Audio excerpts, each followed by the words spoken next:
Welcome to ESPNU College Football, presented by McDonald's. It's the Tuesday.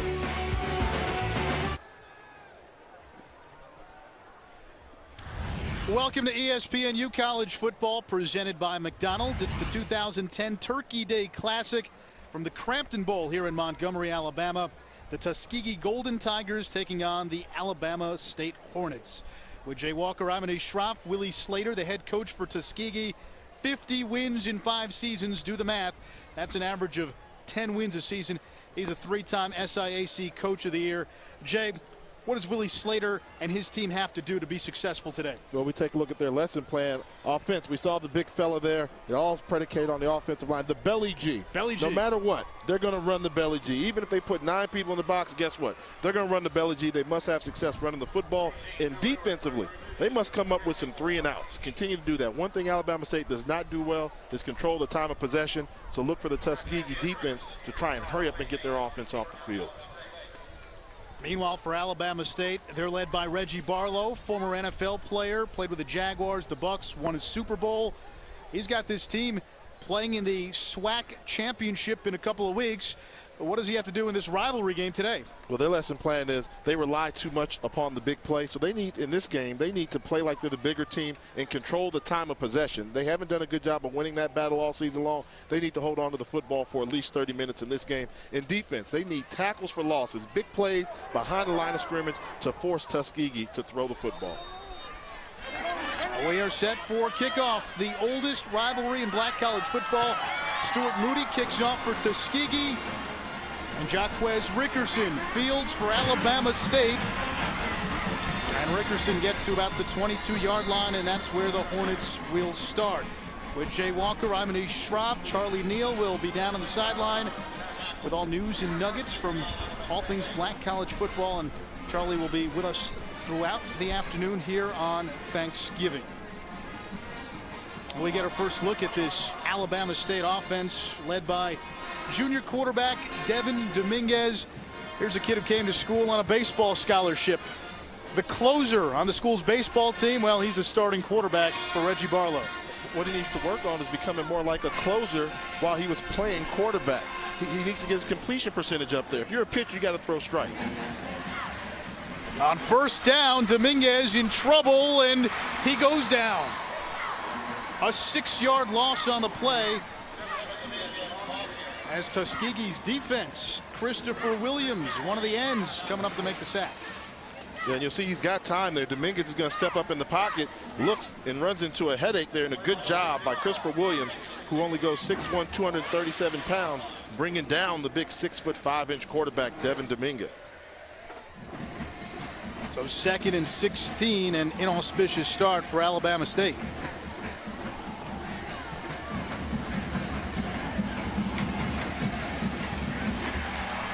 They'll keep it on the ground, but they won't go very far. Maybe back to the line of scrimmage. Let's meet this Alabama State offense. Andrew Pitts, true freshman. He's the team's leading rusher this season. Nick Andrews was an all-conference receiver a year ago. Up front, they started the year with 3 freshmen in the middle. They've juggled the offensive line quite a bit this season. A lot of youth on that O-line, but Bruce Beal is the senior, and he's one of the leaders up front for Alabama State as they face 3rd and long here. Dominguez throws, completes to Tim Clark, well short of a first down, and the punting unit will come on. Anthony Spate. Right away, the Tuskegee defense comes up with a 3 and out. 3 plays. Alabama State offense off the field, advantage Tuskegee, and it looks like they're going to get the football with pretty good field position. And that's what you don't want to do when you're playing a team that likes to run the ball. You want to make the field longer. Don't give them a short field to work with. Spate boots it, and the punt momentarily bobbled, but recovered by Tuskegee. And the Golden Tigers will take over with pretty good field position at the 46-yard line.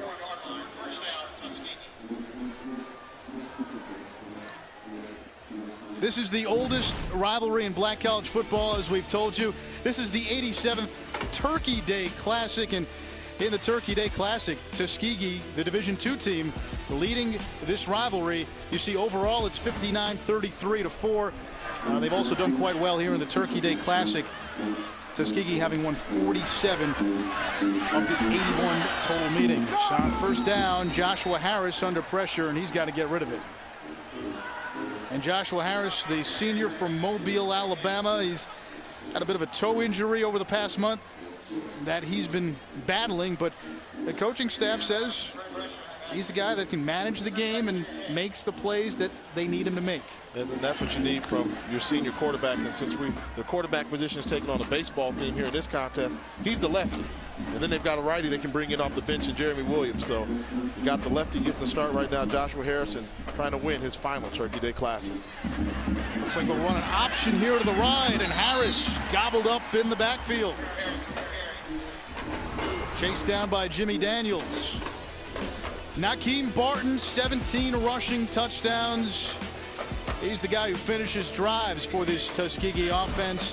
And meanwhile, how about their center, Michael Stevens, big number 63. How big is he? 6'6" and 384. Coaches told us he's closer to 400, and he's probably about 6'4", even though he's listed at 6'6". Anish, it's Thanksgiving. Guarantee he's coming here 400 pounds. If he's not 400 pounds today, he'll be by the end of the night. I was going to say, we'll be by tomorrow. Third and long, Tuskegee.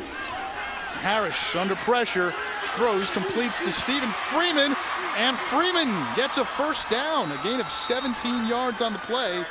Finally tripped up by Saeed Lee.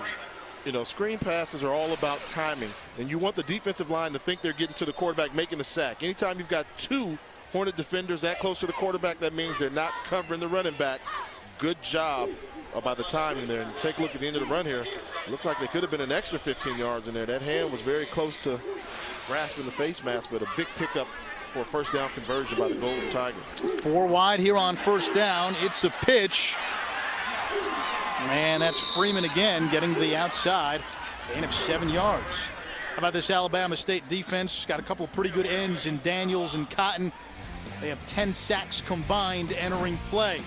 Linebacking core led by Nigel Carr. He's a former Florida State transfer, actually was kicked out of school there and has cleaned up his life and has been a leader on the field for Alabama State. In that secondary, the strength of this team, Kejuan Riley, 7 interceptions, the free safety. Those 7 picks, second in the FCS this season. On 2nd and 3, this is Freeman, and he's met right at the line of scrimmage. It's Jimmy Daniels again in on the stop. So we know that Nakeem Barton is a power guy. Now, when you get Freeman in there, he's a speed guy. The only problem when you've got the speed guy running in between the tackles, doesn't have the body, doesn't have the frame that you get when you've got Nakeem Barton in there. So trying to do a little change up there, because one thing we know, and we talked about it in the lesson plan, they're going to run the belly G. And for them, normally belly is a generic term for football, means a dive, pitch to the fullback. But in this case, when you got a center that's 6'6", almost 400 pounds, you literally mean belly up the middle. Right up the middle. Harris throws, nearly picked off. That was Jaquez Rickerson. He used to play at Florida for Urban Meyer, and boy, he nearly had his 4th interception of the season. Yeah, just almost undercut this route right here. Poorly thrown ball by Harris. If he would have led the receiver out front, it would have been an easy first down pickup. Got to be very disappointing for Coach Willie Slater and staff to have 2nd and 3 and not have the ability to pick up the first down. Stuart Moody to punt, and this is going to bounce into the end zone. So Alabama State will start at its own 20 when we come back. Both teams trade punts on their opening series. Scoreless here at the Cramton Bowl. The podcast is presented in high definition on ESPNU HD by Comcast. With Jay Walker, I'm Anish Shroff here in Montgomery, Alabama. Scoreless first quarter at the Cramton Bowl. And Jay, this is a big rivalry game, the oldest in black college football. Tuskegee and Alabama State. Speak to what this means between not only both programs, but both fan bases. I think this particular Turkey Day Classic is more than just bragging rights. You can have rivals all season long. Sure. But consider the fact that Tuskegee already beat Texas Southern, who was the SWAC West champion for the year. If they can beat Alabama State here today, who's already won the SWAC East title, and you're talking about Tuskegee claiming to be the unofficial SWAC champions. They could show up in Birmingham and basically, once the game is over, say, well, that belongs to us, that trophy. Don't know if it'd be a good idea, but they could do it. They could do that, yeah. Quindarius McKibben on first down doesn't get very much.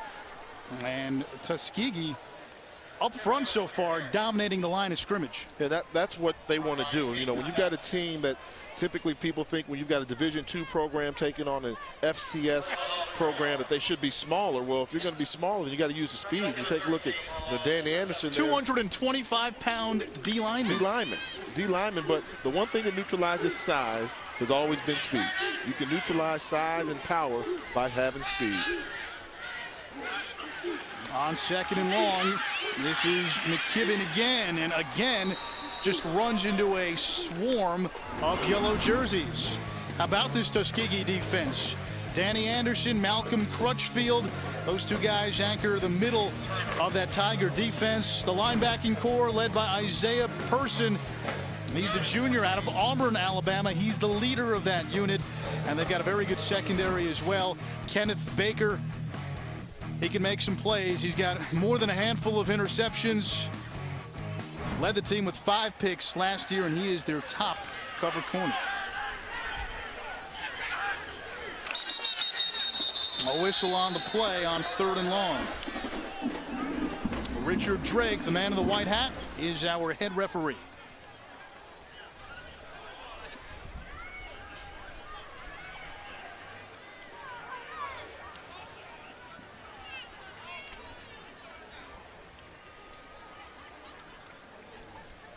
False start, number 75 of the offense. 5-yard penalty, replay, third down. That's Tim Moore, senior out of Columbus. Now we talk about the size differential. Imagine this. The Alabama State offensive line outweighs, on average, the whole Tuskegee defensive line by 56 pounds per man. 56. I don't know if I've ever seen a gap that big. What did you say about speed and size, though, just a little while ago? Yeah, if you're going to be out-muscled, have a team that much bigger than you, then you must rely upon being quicker than the opposition. On third and long. Over the middle, Dominguez finds Nick Andrews. That's good for 20 yards, and it looks to be enough for the first down. Devin Dominguez threw this ball in the perfect spot, the only location in which Nick Andrews can make the catch. Soft cover 2 defense. He's got a small window, an opportunity to get that pass in there, and that was a big-time throw by Dominguez to pick up the first down. Biggest offensive play of the game for Alabama State. And that's Charles Payne, near sideline, forced out of bounds after a 7-yard pickup. So early on, and again, still very early, we saw Alabama State struggle running the football, but last 2 plays, they've had some success throwing it. Yeah, and they've got to find out their balance and their rhythm. You look at them on paper, nothing stands out. They don't run the ball exceptionally well. Offensively. Yes. They don't throw the ball exceptionally well, but they find ways to win football games. And I think what Coach Barlow would like to see is, just more positive plays. You can't have running plays against a team that's smaller than you, and you're picking up negative yardage trying to run the football. So, with Alabama State, if they can get more consistency, that's what they want. And I think the reason why they're not as consistent as you would like, because they're so young. This is an offense. What do they start? One senior? There's not a lot of experience on this team overall. Offense, defense. Tim Clark trapped behind the line of scrimmage on that last play. So another third down coming up for Alabama State. Dominguez, the former baseball player, scrambling. There's a flag on the play. Dominguez runs out of bounds. He has the first down if the play holds up, but there is a flag.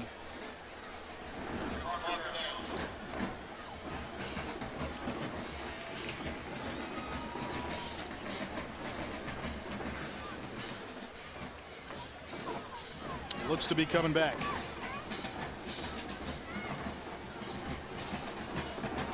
SIAC of the offense, 10-yard penalty from the spot of the foul, replay, third down. So that's Bruce Beal, flagged for holding, the senior. Normally you don't see right guards get caught for holding, but when the quarterback is scrambling, the defensive lineman sees the quarterback and he doesn't. You see Bruce Beal had a be courteous, say a nice, pleasant, healthy handful of jersey. Yeah, he had quite a bit of Malcolm Crutchfield, and that says something. Crutchfield, big number 92, they call him the Big Pancake, 316-pound D lineman. So 3rd and 26 now. Dominguez is just going to throw it up, and boy, that was trouble. His receiver stopped running, and it's an incomplete pass. Yeah. 4th down. Yeah, communication breakdown. The receiver was actually doing a stalk block downfield, trying to block the defensive back who was trying to cover him. So pretty easy to cover wide receiver if he's trying to block you and you're playing defense on him. Julius Jones, the intended receiver, and he was surprised. Anthony Spate on to punt for the 2nd time.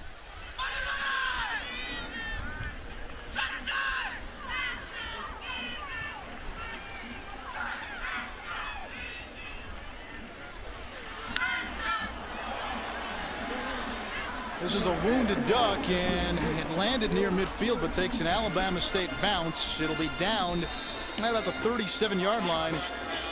I'd say 45-yard punt. Tuskegee will have the ball for the 2nd time when we come back.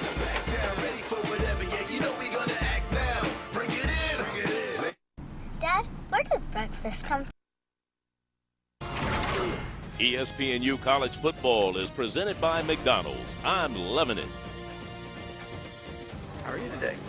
Our crew enjoying some of the Thanksgiving wear among the many things that's happening here. They've given up their Thanksgiving Day to bring you this Turkey Day Classic. Hello, everyone. I'm Charlie Neal, and throughout the game, I'll be bringing you updates on what's happening in black college football. When you look at Tuskegee University, they may be one of the top schools among HBCUs with names of who's who in American history. It all starts with a man by the name of Booker T. Washington, who founded Tuskegee University. And the school is located in Tuskegee, Alabama. It was founded in 1881, has over 3,000 students enrolled. And there's a picture of Booker T. Washington. Noted alumni include track star Alice Coachman, the first black female to win the Olympic gold medal. And, of course, singer Lionel Richie. And there's George Washington Carver, a scientist and inventor who revolutionized agriculture in the South. The Tuskegee Airmen, a group of black aviators who trained to fly at Tuskegee and became an integral part of World War II, flying over 1,500 missions over Europe, North Africa, the only U.S. squadron to hold that distinction. Gentlemen. All right, thank you very much, Charlie. Joshua Harris keeps it on 1st down, and that's right back to the line of scrimmage. Charlie brought up the Tuskegee Airmen, and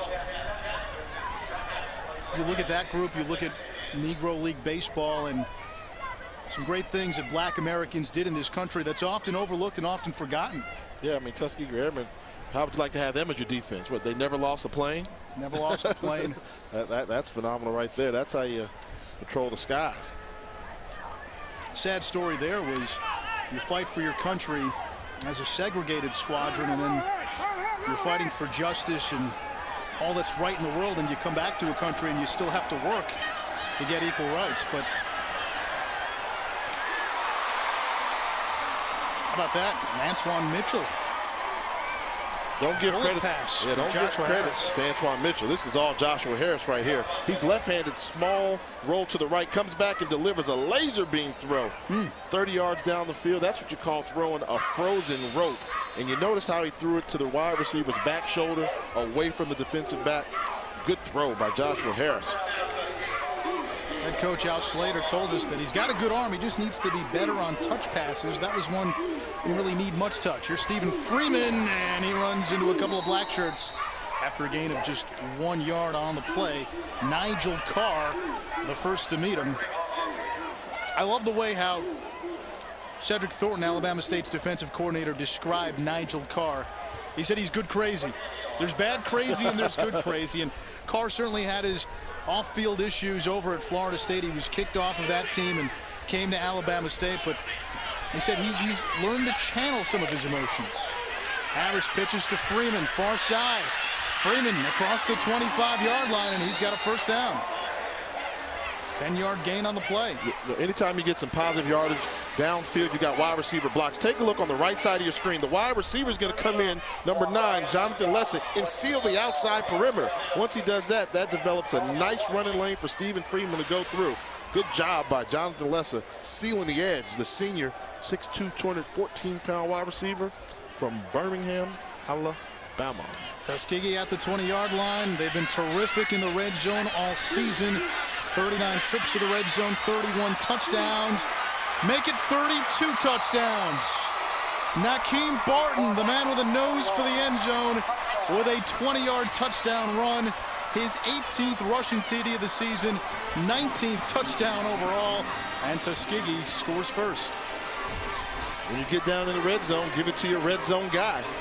And that's Nakeem Barton there. 17 touchdowns coming into today's contest at number 18. And number 18 had a little distance on him. He found a hole and exploded. Showed some acceleration. Not just the pounder. He's got the ability to run away from some folks.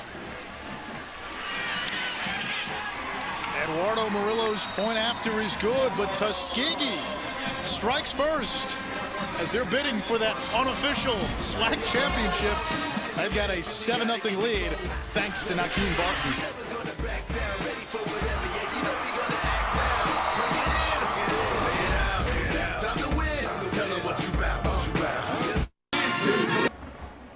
You're looking at Nakeem Burton, just scored on a 20-yard run to put Tuskegee on the board. They lead it 7-0 over Alabama State in this 87th edition of the Turkey Day Classic here in Montgomery, Alabama. And you're talking about Alabama State. It was a school that was founded in 1875 and was the first state-supported school in the state of Alabama for blacks. The urban campus is located here in Montgomery, Alabama, and it sits on 172 acres and has an enrollment of over 5,000 students. Some of the most notable alumni include this young man here. You remember Clarence Carter, Too Weak to Fight, the R&B singer, along with comedian Ricky Smiley and civil rights leader Ralph David Abernathy. Some of the noted alumni from Alabama State.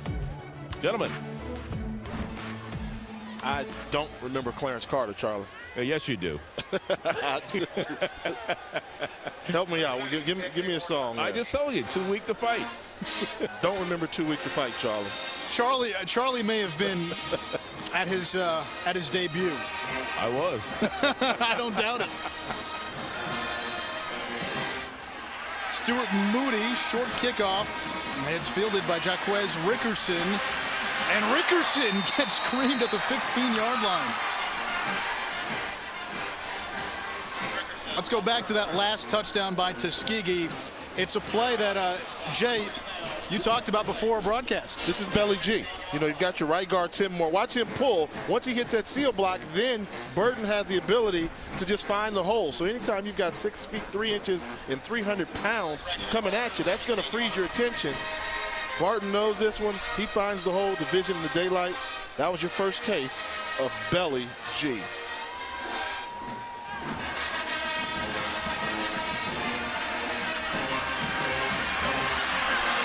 Alabama State with its best run of the game. They're on first down, 11 yards. Andrew Pitts. And a first down for the Hornets to go back to Belly G. That's not a surprise even to the Alabama State defense. When we met with the coaches yesterday, defensive coordinator Cedric Thornton, he told us, he goes, yeah, Tuskegee's going to come at us. They're going to run Belly G. Even drew it up for us on the dry erase. You can draw it up all you want, but the matter is, how do you defend it once you're down there on the field? So anybody can play X and O football. We like to call it chalkboard football. Right. You can look like a genius, but at the end of the day, you know, remember what Vince Lombardi used to do was, hey, you knew the sweep was coming. You knew it was coming. Could you stop it? Could stop it. Think of baseball, Mariano Rivera's cutter. You know it's coming. Yeah. Can you hit it? And I remember the legendary Eddie Robinson had a story. Doug Williams always used to like to tell Jack Harris. Doug Williams called a timeout and said, Coach, they know this running play's coming. This power's coming. We need to check out of it. Okay. Go in there and run it anyway. Touchdown. Execution. On second down, this is Pitts. And save for the run that Pitts had to start this drive, Alabama State has done nothing with its ground game. Yeah, you know, they're just staying active there. You know, we've got to figure out this. Malcolm Crutchfield plays defensive line. Yeah. And what's his nickname? The Big Pancake. Now, pancake is a term used for offensive linemen when they drive defensive linemen into the ground. What does that tell you that he's doing? Is he? But what good is it to pancake offensive linemen? You need to tackle running backs. Get them off you. He looks like an offensive lineman. 316 is what he checks in on the scales. 3rd and 11 for Alabama State. Dominguez throws on the run and overshoots his intended receiver, Nehemiah Henry, but a flag on the play. And it's going to be on the offense. And Tuskegee will probably decline this penalty there. And, you know, once again, Alabama State struggling on the time of possession. They had the one run on first down where they picked up a first down, and after that, of the offense, number 77, the penalty decline, 4th down. After that became 3 plays and out.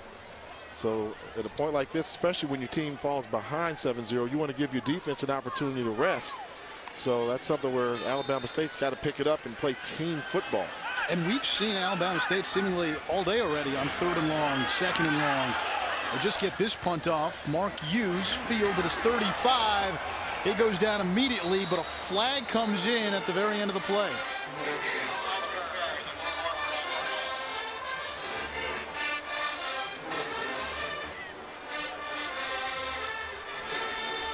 Richard Drake is the head referee.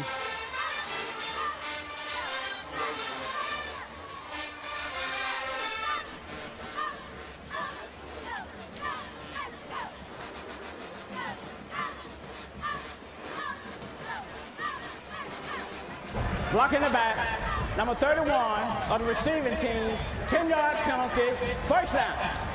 Penalty on Terrell Corbett, so Tuskegee will be backed up. And while we have a minute, let's go down on the field in Charlie. And a little bit more about Alabama State. You know, they've turned out several players who went on to make their mark in the NFL, including Vikings quarterback Tavares Jackson, who threw for over 7,000 yards and 63 touchdowns as a Hornet. Also, ESPNU analyst Eddie Robinson, who played 11 years in the NFL and started at linebacker for the Titans in Super Bowl 34, and current Alabama State head coach Reggie Barlow, who played 8 years as a wide receiver in the NFL and earned a Super Bowl ring with the Buccaneers in Super Bowl 37. So quite a pedigree here at Alabama State. Alabama State, they've certainly produced their share of NFL players, and Reggie Barlow, he admitted to us almost as much yesterday that there were a lot of people here who, after last season, with the program struggling a bit, maybe it wasn't on the hot seat, but it was certainly lukewarm. Oh, it was hot. I'll tell you, it was hot. But because of how good of a player that he was, he had that as some currency to, you know, maybe win some fans back, if you will. And certainly this season has won a lot of fans back. This is Stephen Freeman, finally driven out of bounds, but not before a gain of 12 yards and a first down, making John Paisley on the carry. And Tuskegee moves the chains. Well, although Tuskegee is small on the defensive line, the offensive line has plenty of size, and they seem to be having their will with the Alabama State Hornet defensive line. Running the football, doing the belly, doing bounce plays, stretch plays. Right now, they're just running their whole gamut on the offensive line in terms of what running plays they're using to call. For a Division II school, they have 4 linemen that weigh in excess of 300 pounds. Out of the eye. It's a toss. This is Wayne Williams, the receiver, and he gets across midfield and looks to have another Tuskegee first down. Good job of selling by the whole team. I mean, everything about this play looked as if it was going to the left, except for one young man coming around, and that's Wayne Williams. And had the offensive lineman not missed that block there, that would have been a touchdown there. But the misdirection, once you start running them, the power football game, the team tries to make an adjustment, overload one side where you make them think you're coming that way, then you're swinging around with a speed guy around the edge. Good play call. Out of the eye, they run it again. A gain of 4 yards on the play. Nakeem Barton got the carry. You talked about Reggie Barlow. I mean, give credit. You know, in coaching, anybody in the coach fraternity will tell you that there are going to be times when you get the heat on you. But how do you react during those tough situations? You got to realize he inherited a program that had some infractions off the field. They were put on probation while he was here. He had nothing to do with it. Williams again this time in the open field. Gets down to the 25-yard line, a gain of 19, and that will likely be the final play of the first quarter. Tonight on ESPNU at 9 p.m. Eastern, it's Murray State and Stanford. The 76 Classic quarterfinals, part of Feast Week presented by Lowe's on ESPNU and ESPNU HD. ESPN, the home court of college hoops. Wow, the Racers. As I keep up with the hoops, they won 31 games last year. Can they do it back-to-back seasons? That'll be something to see. You'll have to tune in at 9. Both teams undefeated. The only matchup of undefeated. You'll have to tune in at 9 p.m. Eastern. We hope you're enjoying your Thanksgiving. One quarter in the books here in Montgomery. 7-0 Tuskegee. 15 minutes of football already under our belt here in this 87th edition of the Turkey Day Classic. And here is Barton with his 18th rushing touchdown of the year. The only score so far in the contest, 7-0 Tuskegee on top of Alabama State. Now let's go back upstairs to Anish and Jay. Thank you very much, Charlie. Happy Thanksgiving to everybody watching. Al Slater and his Tuskegee Tigers dominated that first quarter statistically. They have the lead on the scoreboard, 135 total yards, just 31 for Alabama State. And Tuskegee threatening again here inside the 20. Barton plows right through the line of scrimmage. Boy, he runs hard, doesn't he? He runs hard, and he's got a low center of gravity, which means he has a low pad level, gets quick momentum, quick turnover, and he's a load to bring down. And, you know, you talk about it, they knew it was coming. I mean, that's one of the feelings out there. You know it was coming, and they're still running it on you. That's how you know you've got a good offensive line that can get the job done. Barton, 4 rushes, 36 yards. And anytime they get the ball in the red zone, he's their guy. When they like to call his number even more so. He's the fullback in the I formation. Twins to the bottom of your screen. They'll toss it to Paisley. And Paisley gobbled up after a gain of just a yard. But back to Barton. Entering play, had just a shade over 500 yards, but 17 rushing touchdowns coming into the game. One in this game to make it 18. It really does tell you how they use him. It's usually once they shorten up the field, if you will. All right, now we'll use our big bruiser. Yeah, you know, when it's time to get in the red zone, you got to tighten up your chin strap a little bit. Things happen quicker. And he's able to make the quick adjustment and shift one direction with one step and still get weight and momentum behind him and pick up positive yardage. And you see him right there picking up the first down. He's got a knack. I mean, certain people just have a knack for being good short distance runners. I think that's what Rakeem Barton is for Tuskegee. And it helps too to have some of the behemoths that this team does on its offensive line, including their center, big number 63, Michael Stevens, who weighs close to 400 pounds. As you said earlier, this has to be his favorite day of the year. This is Paisley, hurdles one defender, gets to the outside, and he's close to the 5-yard line, pushed out of bounds to the 6 after a gain of 4. This was a pretty good job by the Hornet defense of sniffing this play out. You're going to see safety Matt Leonard come in and force Paisley to cut back to the inside right there, but he just did a good job of staying on his feet, couldn't bring him down, and turning nothing into something.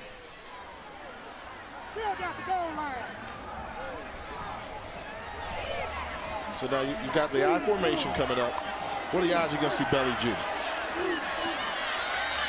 They're calling it. They throw. Harris throws. It's caught out of the backfield. That was Barton, but he is brought down for no gain.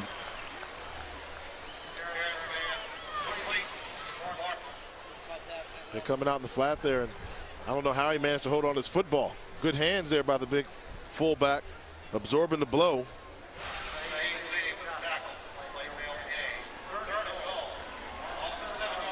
So now 3rd and goal, and if you're Alabama State, can get out of this with giving up just 3. That's a win. Tuskegee, they've had a few issues in their kicking game this season. Harris under pressure. Ooh, dangerous pass. Jay, you're a former quarterback. You just eat it there? Yeah, you normally want to throw it out of the end zone someplace, and you don't jeopardize the interception there. But Alabama State felt the desperation, knew it was coming, and they brought the kitchen sink. Maurice Tate blitzing from his linebacker position, middle linebacker position, along with Jakari Wilcoxon. They got to the quarterback and forced his hand and made him get rid of the football. Eduardo Murillo on for a 24-yard field goal attempt. Only 4 attempts all season. He's 3 of 4. He was 3 of 8 last year. They don't attempt a lot of field goals. Tough angle right here, too. Murillo splits the uprights, and Tuskegee, Division II Tuskegee, with a 10-0 lead on the SWAC East champions, Alabama State. So a field goal makes it a 2-score game here in Montgomery. It's the 87th annual Turkey Day Classic.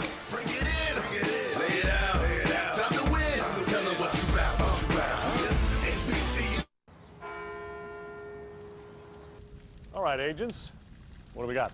An older guy picked up a young girl at a local bait shop, wanted to impress her, so they went for a spin. Too much throttle coming out of a... Tuskegee capped a 12-play, 58-yard drive with a 24-yard field goal from Eduardo Murillo. It's 10-0, and we remind you, a couple of rivalry games tomorrow on the U. North Carolina and Duke, the All-State Game of the Week. That comes your way at 3:30 Eastern, a battle in the ACC. And then at 7 Eastern, it's Mississippi State and Ole Miss in SEC showdown. College football on ESPNU and ESPNU HD Saturday. Two of just a handful, I should say, not a handful, a truckload of rivalry games that we have scattered Friday and Saturday. And of course, folks here in Alabama, they're eating up Tuskegee and Alabama State. Tomorrow, the Iron Bowl. Auburn going to Tuscaloosa. Does it get any bigger? In this year, I think. I was at the airport on Wednesday with our producer, Brett Walensky, and a 13-year-old kid told us that the Iron Bowl is bigger than Thanksgiving. Jaquez Rickerson takes it out to the 35-yard line, and we've been talking about the rivalries. Why don't you log on to Facebook.com/ESPNU today, become a fan, and we'd like your opinion on the question, what's the best college football rivalry that's going on? I mean, in Alabama, it's a no-brainer. Everybody here you poll, they'll tell you it's Auburn-Bama, the Iron Bowl, but what about Civil War, Oregon State, Oregon? Sticking with the West Coast thing, you got UCLA, USC, sure. And a lot of them are geographical. It'll be interesting to see the type of results that we get, on the Facebook question there. Got another good one, the backyard brawl. West Virginia, Pittsburgh.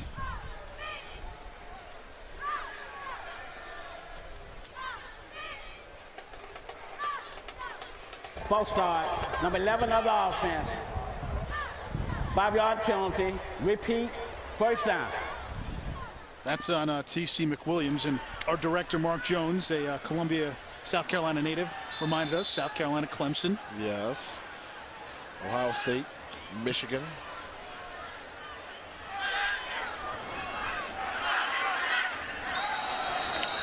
And another whistle.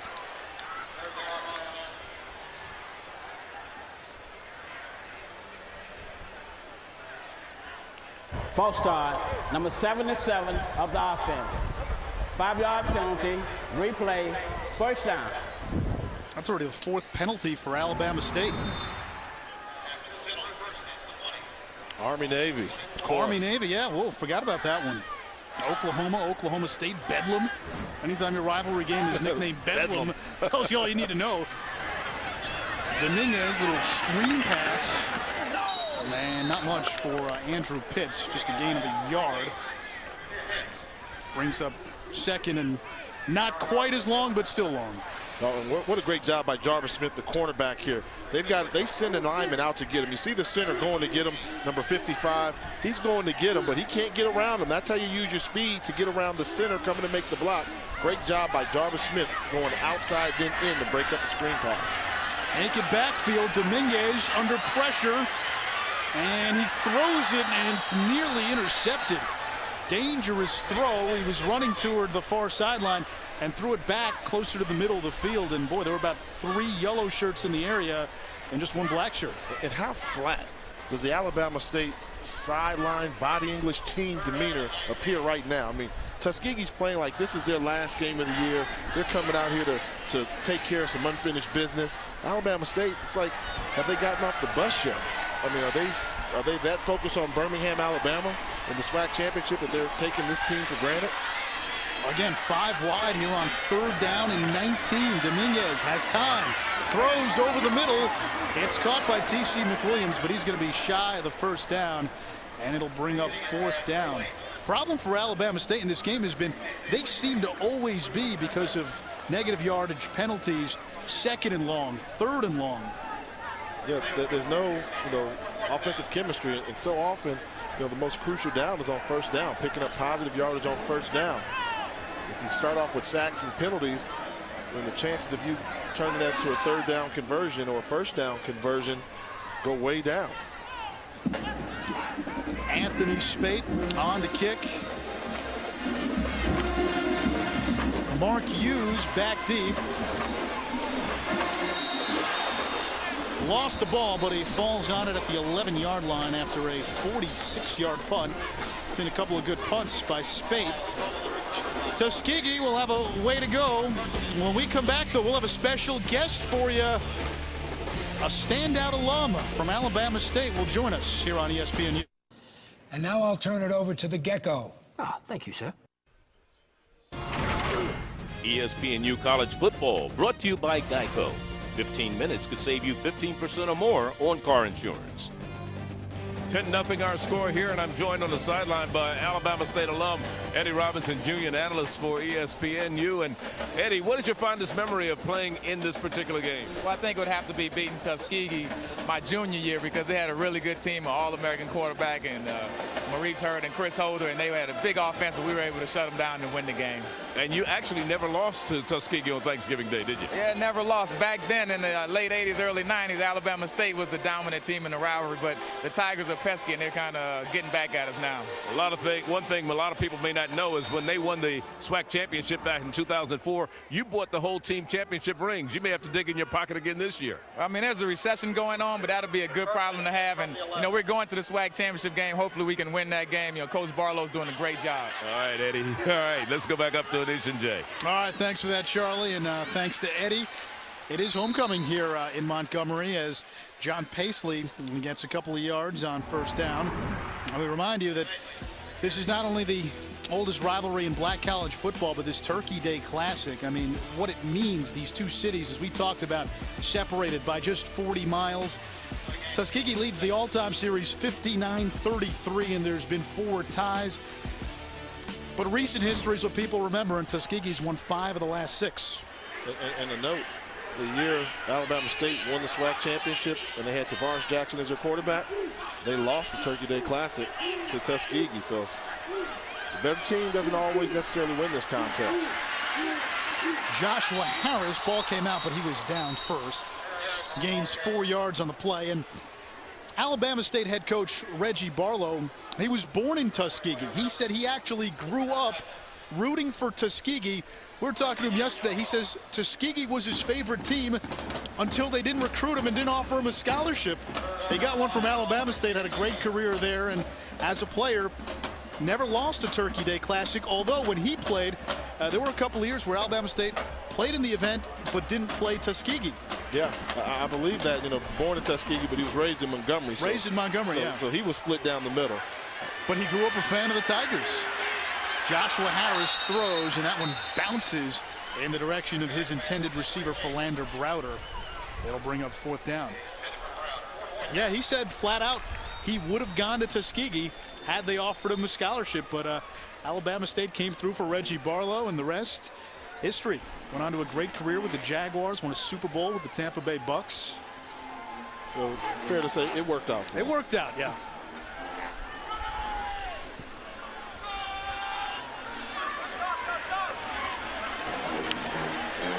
Stuart Moody to punt. This one bounces. Grabbed out of the air by Jacques Rickerson. No fear. Boy.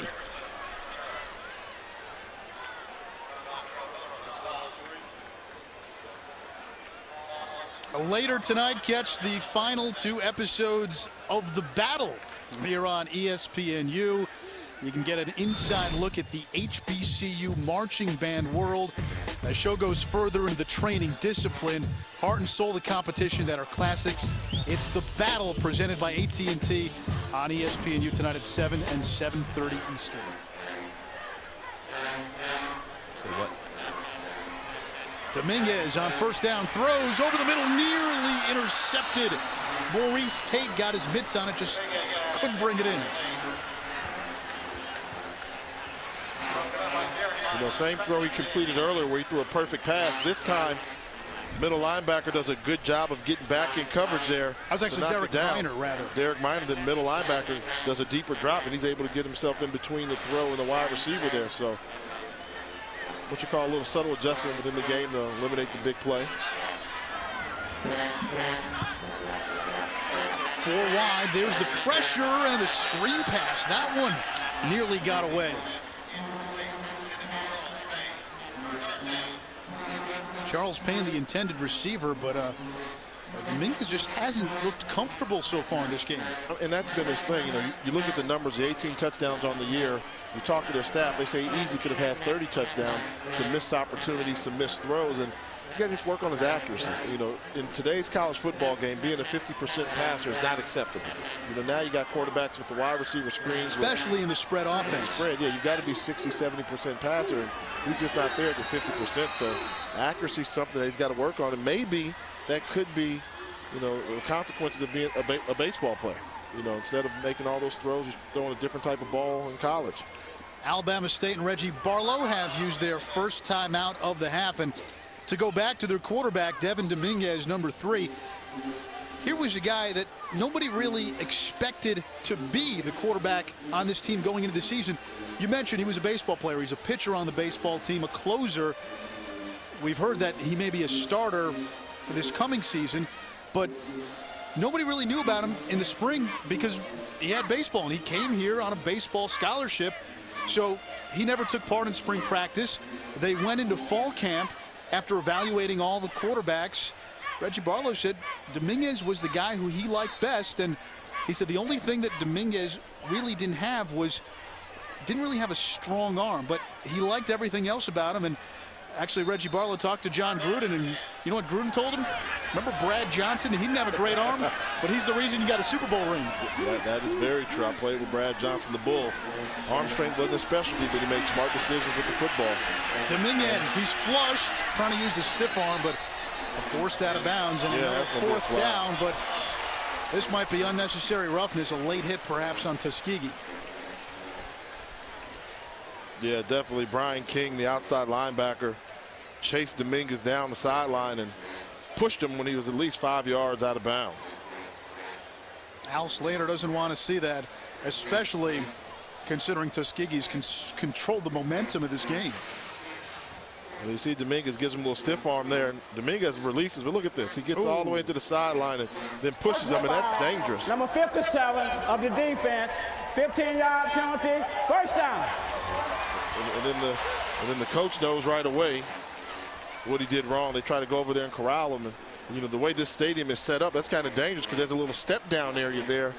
That's a tunnel that leads to get underneath the bleachers. So that's just one you can't have that. And look at what you did. You got defense you've been shutting down. Now you give them the first down and their best field position of the day.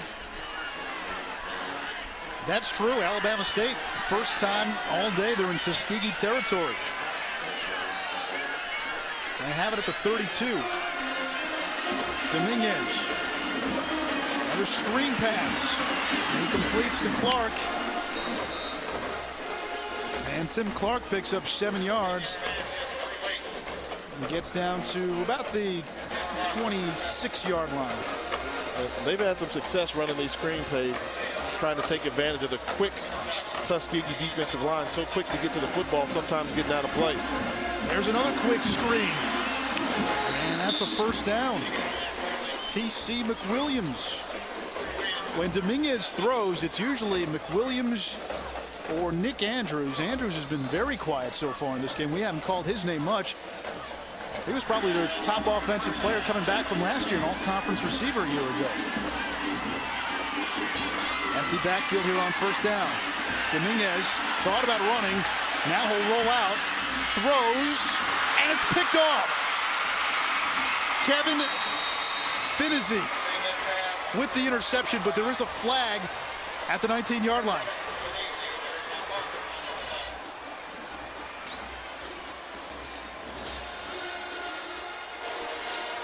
Houston offense, number 77. The penalty decline, first down. Dominguez, so many times he's been able to scramble and create to buy time. This time he just gets flustered on the outside and just floats this throw. Really don't know who he was going to with that pass. Did he lead the wide receiver too much there? And just an errant throw. Good job by Kevin Finney to make that interception. First turnover of the game, and Reggie Barlow can't like that. Just when his team got a break because of the penalty, got into Tuskegee territory, they throw it away, and now Tuskegee with the football from its own 11. They keep it on the ground on first down, and Nakeem Barton stopped after a gain of 2 yards.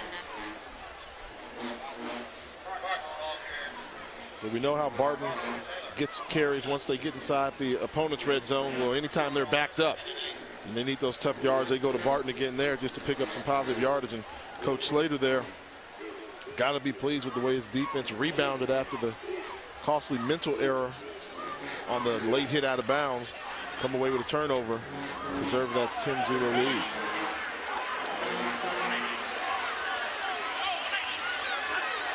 Two tight ends out of the eye this time. Harris pump fakes, throws, and the ball is incomplete, broken up. That was, again, Jaquez Rickerson, man coverage on the far side. It'll bring up third down, and you talk about Rickerson, 23 on Alabama State. He can play a little bit of wide receiver. We've seen him on special teams, a fearless player. Here's a guy that Urban Meyer recruited to go to Florida, was with the Gators, had some issues there, was kicked off the team, and him and Nigel Carr, a couple of guys on this Alabama State defense, have sort of resurrected their careers and lives, getting a second chance here in Montgomery. On third down, this is Freeman. He's got a first down, and he's close to the 30-yard line. 20-yard pickup, just a little swing pass out of the backfield. Yeah, by design, you know, call this throwing off the hot man on the line of scrimmage. That's the last man on the line of scrimmage. If he comes to the quarterback, just get rid of it. We're leaving him unblocked. And then you've got blockers out there going to get some downfield blocking. A good job by Stephen Freeman of making the catch and turning on the Jets, picking up the first down.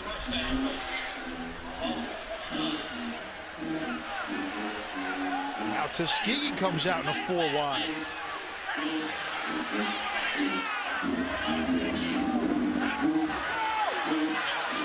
Harris will keep it. Little read option, and he's brought down at the 30-yard line. Got a yard on the play.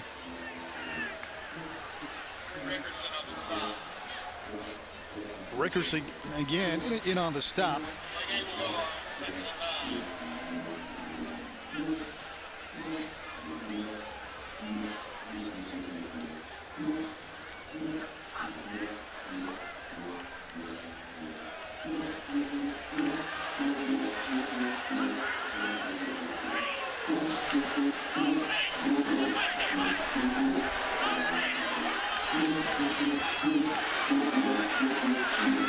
Option here, and how about that? Freeman looked like he was trapped.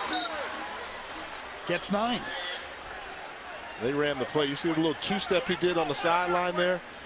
You saw Jonathan Lesser trying to seal the edge where he was struggling on the block. Number 9, you'll see him try to seal the edge as he did earlier. He gets caught in a little fight right there. He's getting pushed backwards. Watch this one, inside, outside. I got it. What you need to be a good running back, you got to have the ability to make the first guy miss. Good job there by Freeman. A little short of the first, so it'll be 3rd and 1 here. And now Tuskegee calls a timeout.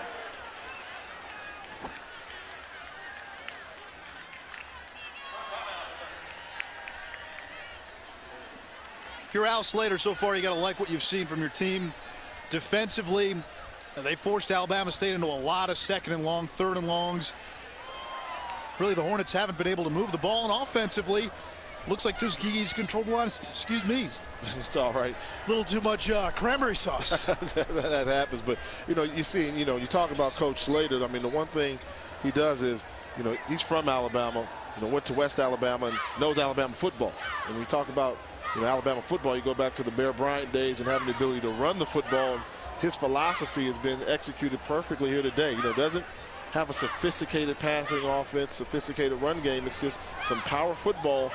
And what's been unique for me to see is them to have the ability to translate power football on the Division II level against an FCS level. So they're taking a step up, and look at the numbers. They've got 100 yards rushing, in the second quarter. And some take a look at when we talk about FCS football compared to Division II. Look at that right there. You see Alabama State, FCS, SWAC East champions. They're ranked number 10 in the Sheridan poll. Tuskegee's number 7. But look at the number 1 team. Albany State, yeah. Well, one of the things is there's 4 different teams that's been on top of the Sheridan poll throughout the season. South Carolina State, Grambling, Bethune for 1 week, and now Albany State. Kind of interesting the way it's gone this season, gentlemen. Paisley on the toss. He's going to be close to a first down. Now, Charlie, let me ask you this question here now. Albany State, number 1 team in the Sheridan poll, Division II. Do you think there are occasions where the Division II teams are better than the FCS teams, the traditional conference, the MEAC and SWAC conference? I don't know. I mean, you look at what Tuskegee's done already this year against FCS teams, and it's not impossible for them to be up there where they are. They're 10-0. They're in the Division II playoffs. They're going to play on Saturday at home, hosting a Division II playoff game. So, they deserve to be where they are right now. They're the only HBCU team that's unbeaten right now. That was a nice run by Paisley there.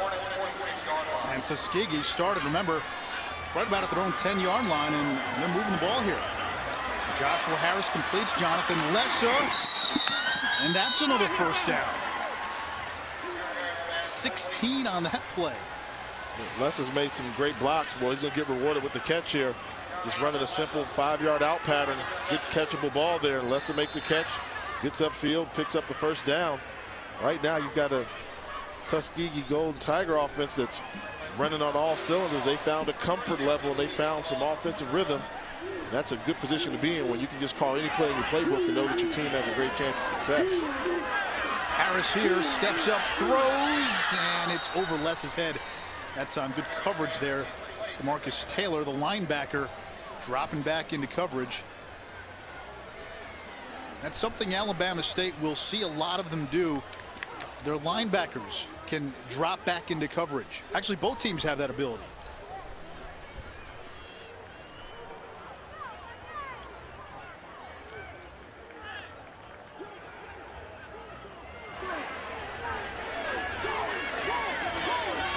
Second down again, going with the I formation. Barton, who's got a touchdown already, the fullback in the I. Look at Alabama State start to cloud the line of scrimmage. 7 guys in the box with an 8th defender nearby. And give it to Paisley, and he makes the first guy miss. Gets 4, third down. And that's what we talked about. We said we know Tuskegee's going to run the football. And you saw right there on that previous play why they forced that will. So you had 8 guys, 8 defenders around 5 yards of the line of scrimmage, and they still ran the football. They still picked up yards. So it's one thing to want to run the football. It's another to be able to run the football against defensive fronts that you should not be able to run against.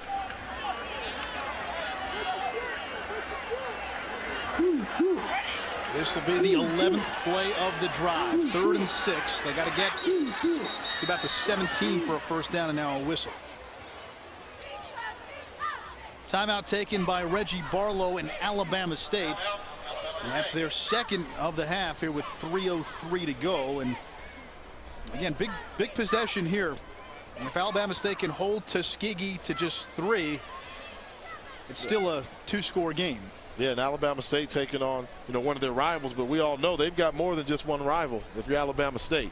This is the Turkey Day rival. Yeah. Well, we talked about some of the big rivalry games out there. Let's make it HBCU rivalry games. Sure. Magic City Classic, Alabama A&M, Alabama State's a great one.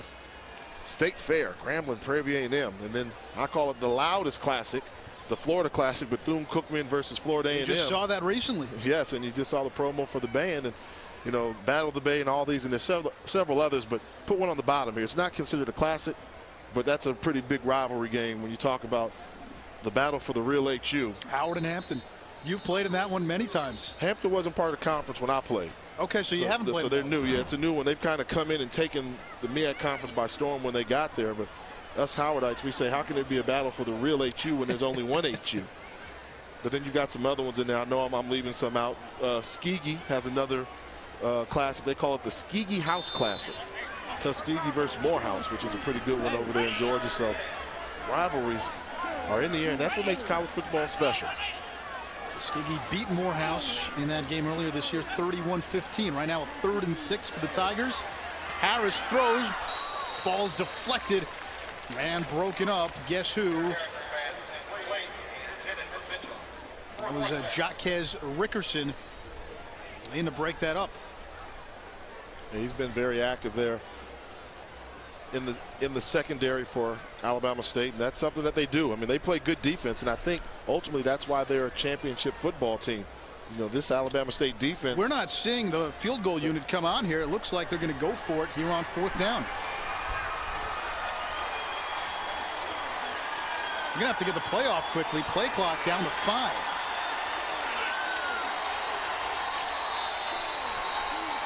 And Tuskegee has to burn another timeout to avoid a delay of game penalty. 10-0 Tuskegee. It'll be 4th and 6. We'll find out what Al Slater does when we come back.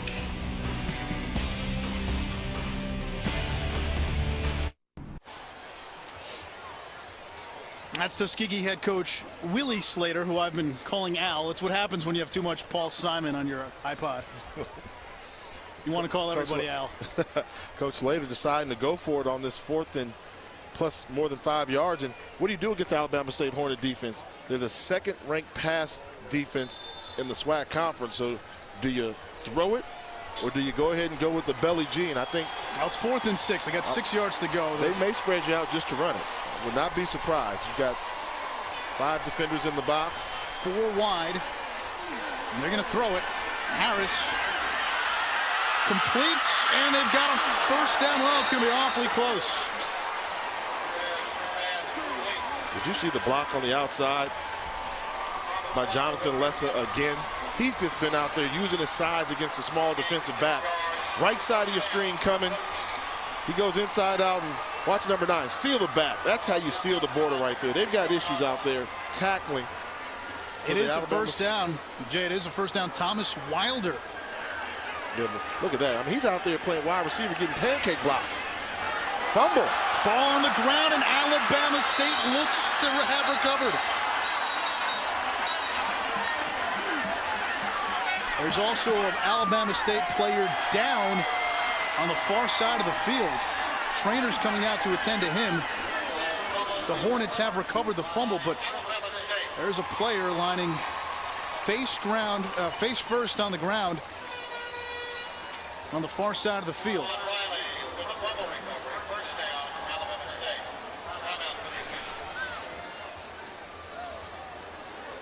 Take a look at this replay. That's their bread and butter play, all the belly, and it was a leg. You see that? It was a leg of the Alabama State defender that actually knocked the ball out of the grasp of Barton. Kewan Riley, team's leading tackler, recovered the fumble. That's actually the injured player for Alabama State, whose leg kicked the ball out of there inadvertently.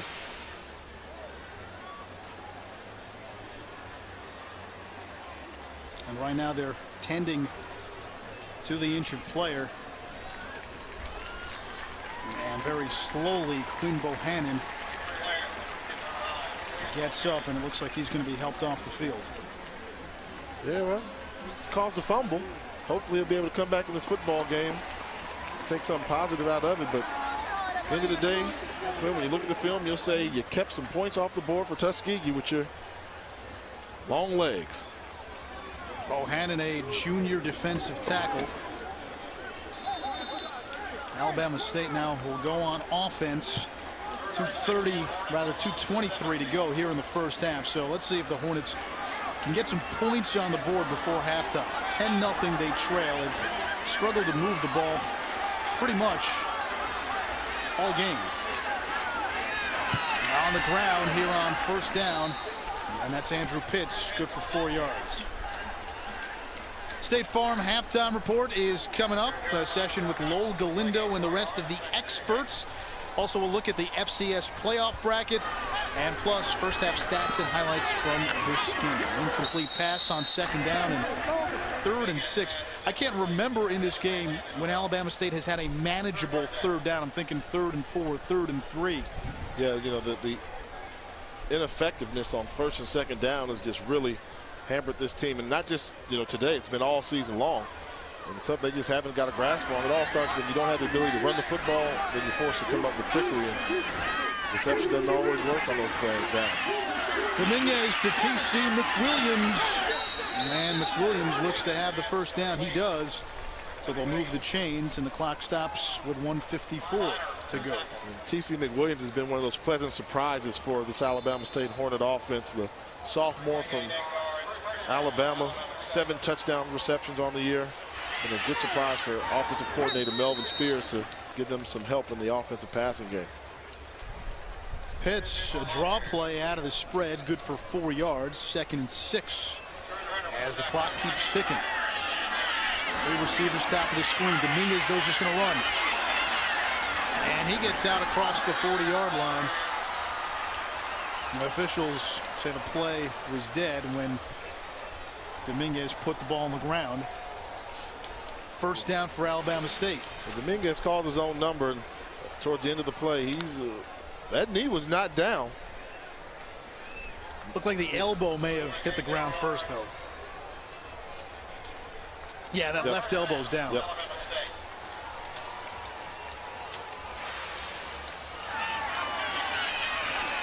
Dominguez to the air, going downfield, and he wanted Julius Jones, but just over the outstretched hands of his intended receiver. We have some laundry back at the 38-yard line, and this might be another penalty against Alabama State. That is something that's crippled their offense here in the first half. Penalties.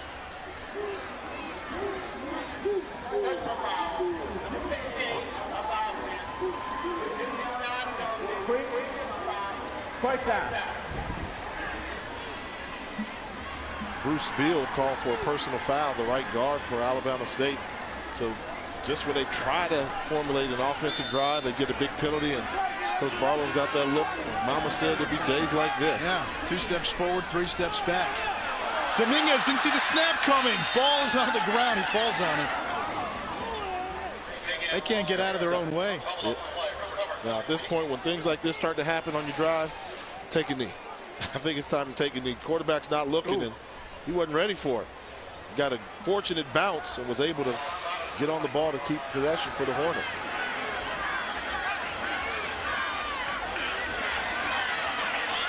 Dominguez rolling out, throws on the run. He completes. And that's Charles Payne, gain of 10 yards. He stepped out of bounds. Clock stops with 40 seconds. And I like the athleticism. 3rd down coming up. I like the athleticism that Dominguez shows, but he needs to learn how to become a more effective runner. He's got the foot speed to run away from defenders, but he runs too much east and west, a la Fran Tarkenton style that was popular back then. But now, good pocket runners learn to find running lanes to attack when they're going to run. There's Dominguez using his feet again. And he gets back about a yard short of the original line of scrimmage. It'll bring up 4th down. And let's see if Tuskegee wants to stop the clock or if they're content going into halftime with a 10-point lead.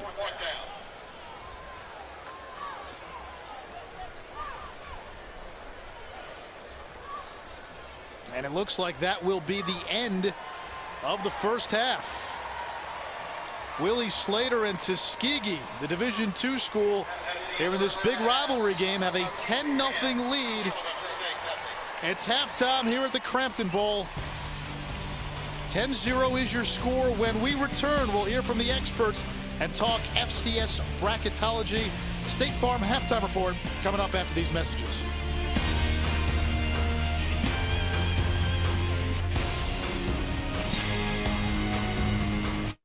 There's still a lot of key games to be played in college football, and that's the topic of discussion with our Lowell Galindo and the experts. All right, thank you, Lowell. We're in Montgomery, Alabama for the 87th edition of the Turkey Day Classic. More State Farm halftime activities right after this.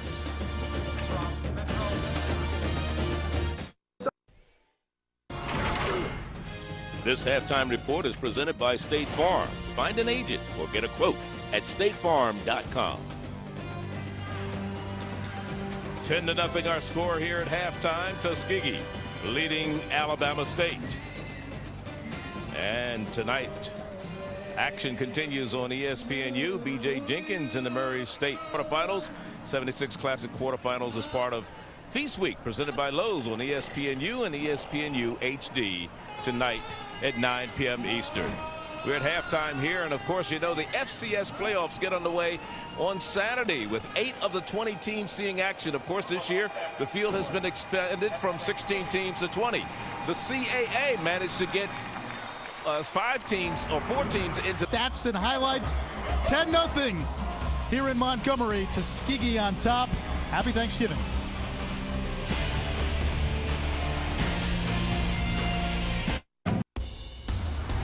Welcome back to the State Farm halftime report with our score: Tuskegee 10 and Alabama State 0. It's been a first half that has been dominated by Tuskegee. They did have one costly turnover, which cost them a little bit. It could have been 13-0, perhaps 17-0. But really, Alabama State offensively hasn't been able to move the ball against the Tuskegee defense. Yeah, I think to keep it simple, if you had to ask who's the better team judging off the first half, Tuskegee by far. I mean, Alabama State's offense has been nowhere to be found. Right. Only 100 yards total. They've been doubled up by Tuskegee. So Tuskegee came into play with a chip on their shoulder, and they seem to be the better football team. And remember what's at stake here for Tuskegee. This is the last game of their season. They're not playing in the Pioneer Bowl this year. So if they beat Alabama State, whoever wins that SWAC championship in Birmingham, Tuskegee can say, well, we beat the SWAC East champ and we beat the SWAC West champion. So bragging rights are on the line. Let's take a look at what happened here in the first half of this game here at the Cramton Bowl. So let's check out the first half highlights right now. The one touchdown of the game, Nakeem Barton, 20-yard run. That's the only touchdown of the game. And then here, poor decision by Devin Dominguez. Yeah, got flustered, got out of the pocket, just left the ball up for grabs, floated it, picked off by Tuskegee, and then they drove all the way down the field on the ensuing drive. They got close to the red zone, and then they fumbled to stay out of the end zone. Alabama State dodged a bullet there. Let's check out the first half stats. You see total yards in favor of Tuskegee, time of possession in their favor. Both teams turned it over. I mean, not just in their favor, they're doubling them up. Rushing yards, they've got them by 3 times. You look at the passing yards, they've doubled them up there. So in total yards, they've doubled them up. This has been a dominating performance by Tuskegee.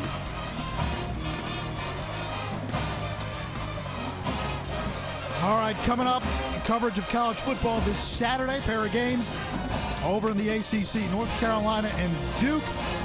Then at 7 Eastern, it's the Egg Bowl, Mississippi State taking on Ole Miss, SEC showdown. And that's it for this State Farm halftime report. 10-0, your score at the break.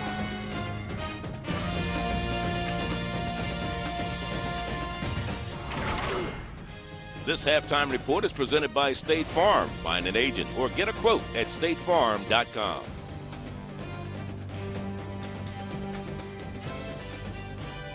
Sorry I'm late, fellas. Oh, it's cool.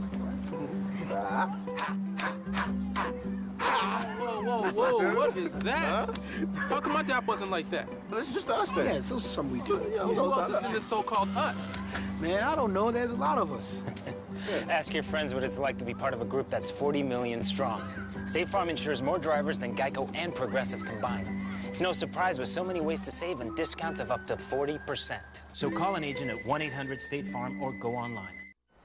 We've all wondered, is there anything I can say that'll stop this guy from writing that ticket? The hospital needs my kidney. Introducing the Ticket Talker from 76 Gas. I'm about to give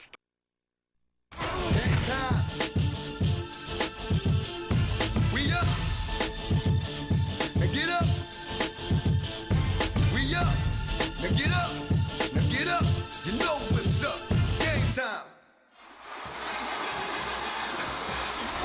Welcome back to the Cramton Bowl, Montgomery, Alabama, the 87th edition of the Turkey Day Classic.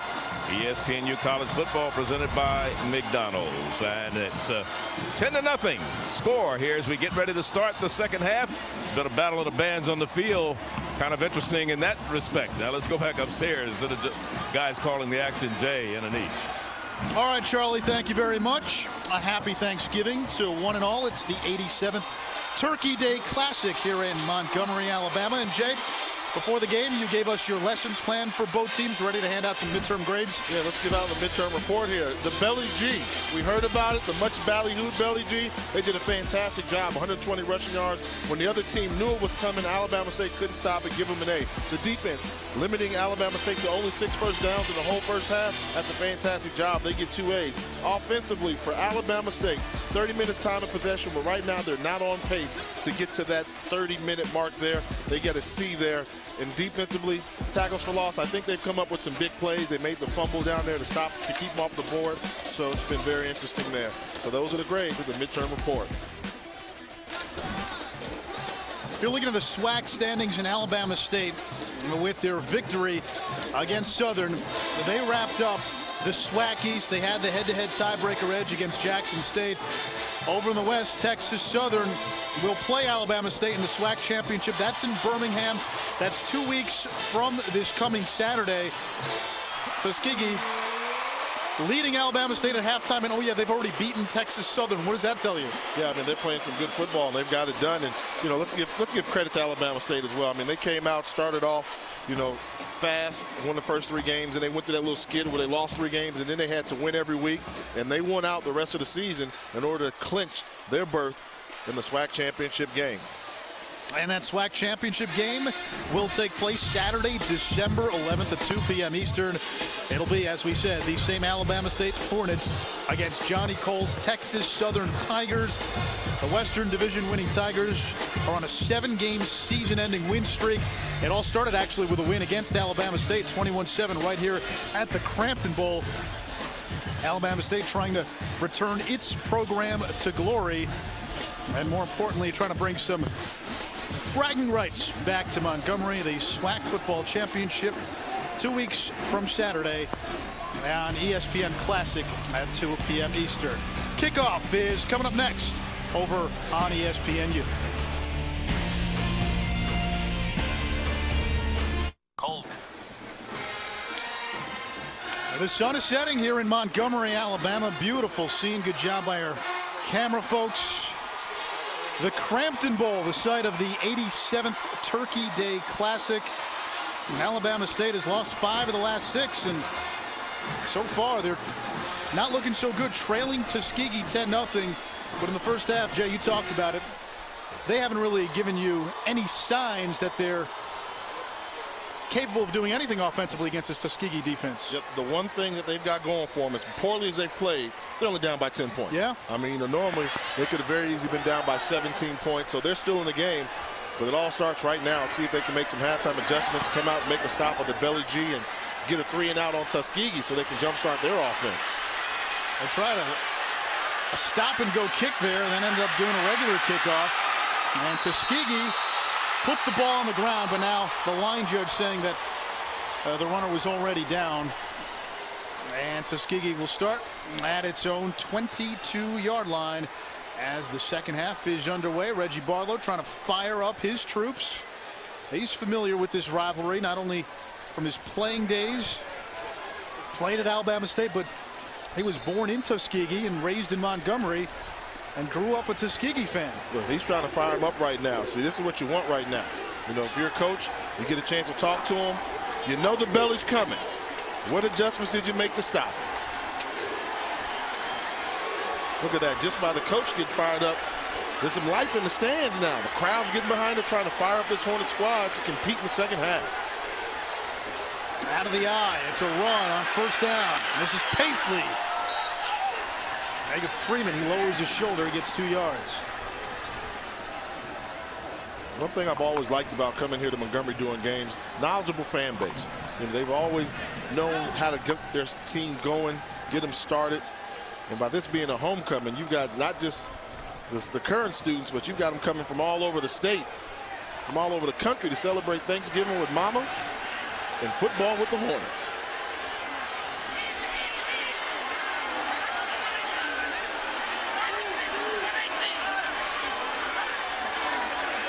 On 2nd and 8, it's an option, and Joshua Harris brought down by Nigel Carr. We talked about Carr earlier in the game, and he is a high-strung individual. His defensive coordinator was telling us he won't stop talking sometimes, and they got to restrain him. But with a player, you always have to be cautious because you never want to take away that intensity that he brings onto the field. Yeah, it becomes an oxymoron. Controlled aggression is what you want. And he's one of those guys that's got it. You know, if you're going to play that linebacker position, you want guys that have motors. We call them motors, nonstop. All they want to do is play football and snap, but you got to control that aggression and just play in between the whistles. And Nigel Carr has played himself a good football game here tonight. On 3rd and 8, Harris under pressure. Screen pass, he completes to Miles Robinson, and Robinson is down, tackled again by Carr after a gain of 2 yards. And Alabama State with a strong defensive stand to open the second half. Yeah, that's what you wanted them to come out, make a stand, and Nigel Carr showing you that motor, able to track down that screen pass from the backside. Good job, and Reggie Barlow, Coach Barlow doing a good job of making the stands, getting the troops ready and fired up to come out and get back in this football game in the second half. Stuart Moody to punt from inside his own 15. Short kick. Fair catch signaled for at the 44-yard line, just a 30-yard punt. Charles Payne with the fair catch, and Alabama State, you gotta like this. Defensive stand, short punt, good field position. I mean, not good, but great field position. But here's the problem you're dealing with right there.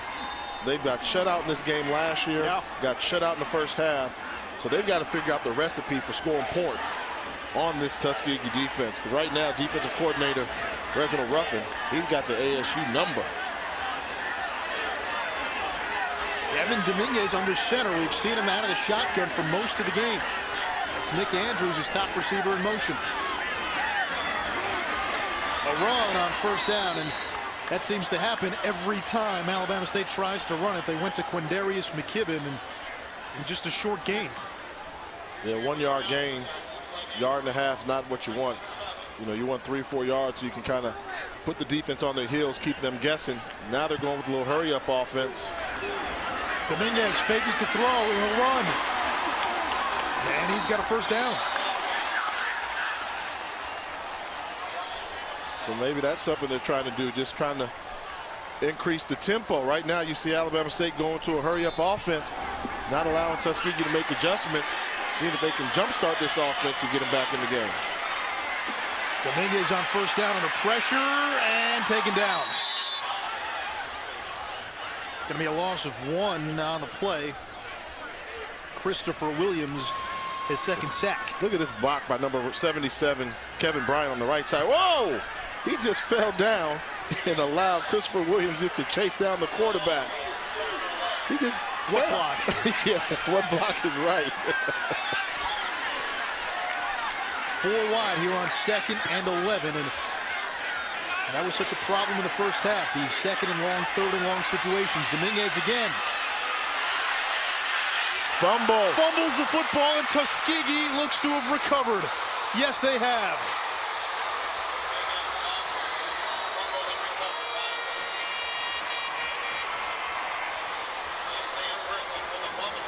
Well, you want to try and come out and get some momentum. Tuskegee says a turnover generally slows down drives and takes momentum. Isaiah Person coming up with the recovery, but look at the hit here. You got to protect the football. Once you get bodies around, you put 2 arms around it, just a good solid form tackle there. Kelvin Robbins forced the fumble, a senior out of Birmingham, Alabama. And Tuskegee recovers, 2nd turnover by the Alabama State quarterback, and now it's the Tigers with terrific starting field position, ball at their own 46. Joshua Harris on 1st down, he'll throw, no, he'll run, and he slides down at midfield, 4 yards on the play, 2nd and 4. I mean, these teams are battling on the field. We've got battles of the bands going right now. The Tuskegee band's trying to play, but the Alabama State band is playing at the same time. And this stadium is rocking right now. It is a rivalry all around. I think it got a little dark. The sun's gone down. It's nighttime. People like to have fun at night.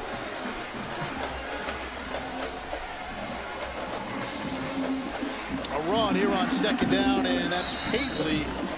He gets 4 more. 3rd and 2 coming up. Now, in all fairness, now, what Alabama State is doing, should not be allowed. When the opposing offense has the ball and they break the huddle, the bands are supposed to go quiet. They played all the way through. Supposed to. I'm surprised the officials have not given them that warning. The band's such a integral part of HBCU football. The pageantry and all that goes into it.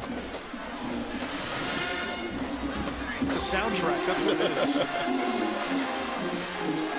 On 3rd down, Paisley is met behind the line of scrimmage and give Alabama State's defense the turnover. They didn't get frustrated. They didn't look defeated. 3 and out. Tuskegee for the 2nd time this quarter. Yeah, so they've gone out and made some halftime adjustments to give credit to the defense for Alabama State. Now, the question still remains, can they figure out a way to get some points on the board?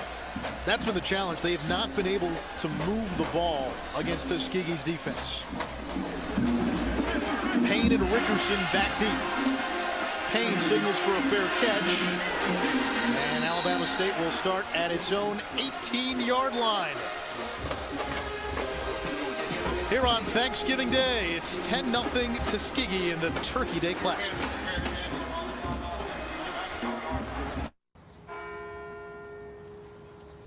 All right, agents.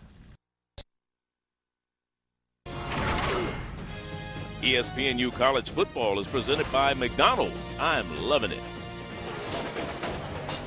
10-0. Tuskegee still holding on to their lead over Alabama State here. Let's check out the latest news and notes. We see Arkansas Pine Bluff receiver Raymond Weber, the SWAC Offensive Player of the Week. He had 11 receptions, 111 yards against Texas Southern last Saturday to finish the season with 101 catches. SWAC Defensive Player of the Week award, Arkansas Pine Bluff freshman Jerian Harris. And when Minnesota Vikings named Leslie Frazier its interim coach earlier this week, he became the 2nd HBCU alum to coach an NFL team. The other, Art Shell from Maryland Eastern Shore. Gentlemen.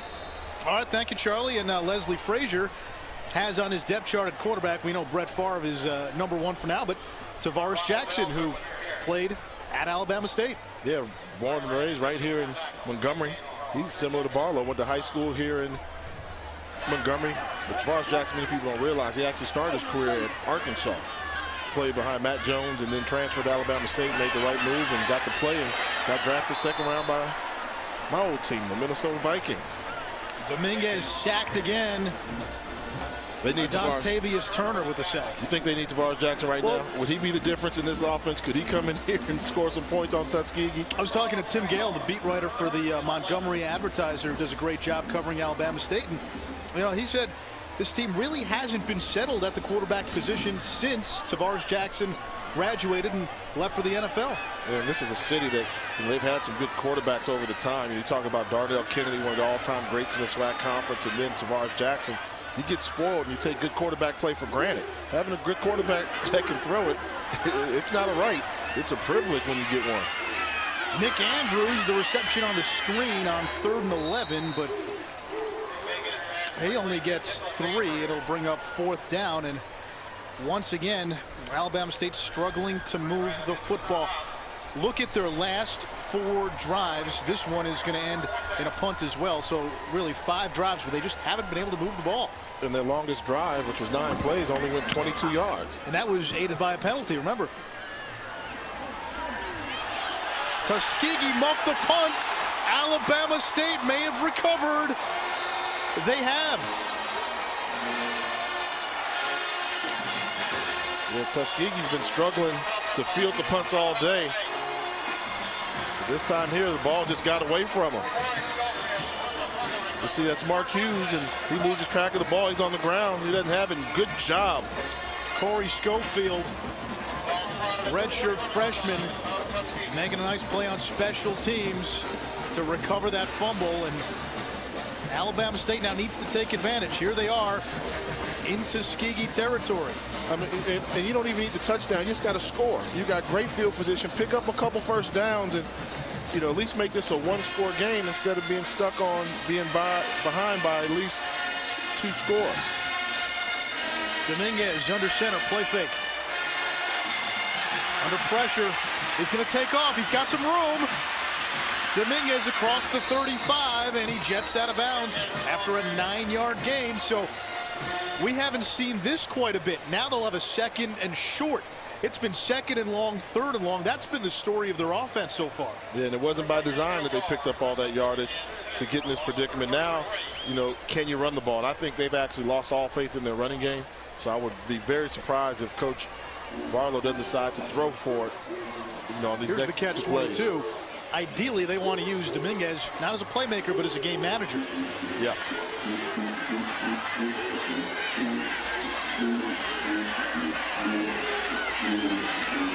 They'll run it here on 2nd and 1, and they have the first down.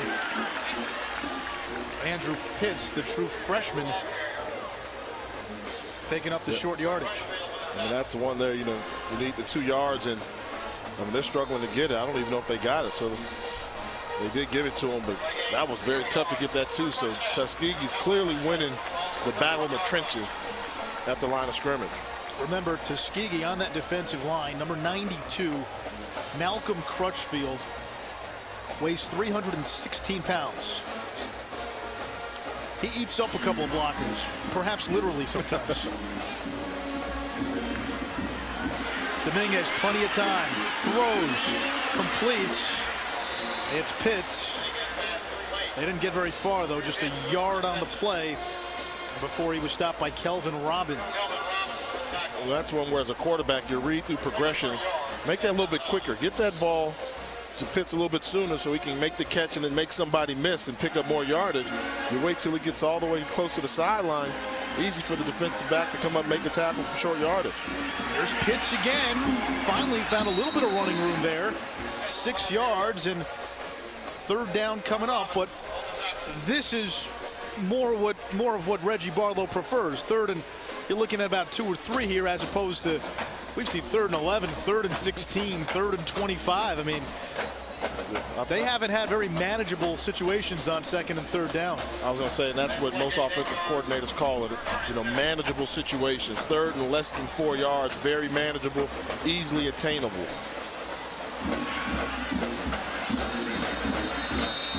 Flag comes in from the far side. Let's listen to Richard Drake.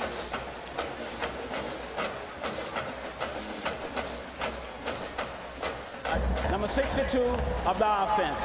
5-yard penalty, replay, 3rd down. Another penalty, the 6th against Reggie Barlow's Hornets. That's big, too. I mean, that's big. You got 3rd and 2. They put 5 yards on there. Now it's 3rd and 7. If they don't pick up this first down because of that penalty, that could be a game changer. They got it at the 28-yard line. I don't know how comfortable they'd be kicking what would now be a 45-yard field goal. Dominguez throws far sides. He completes. That's Payne, and that's a 1st down.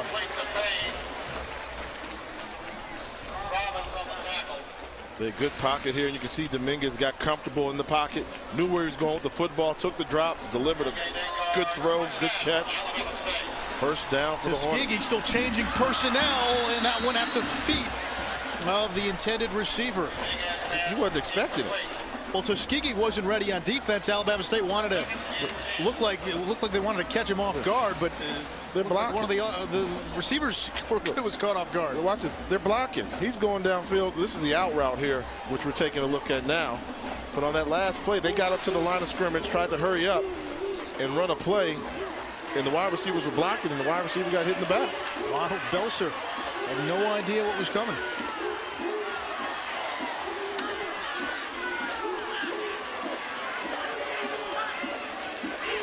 2nd and 10. That's Nick Andrews.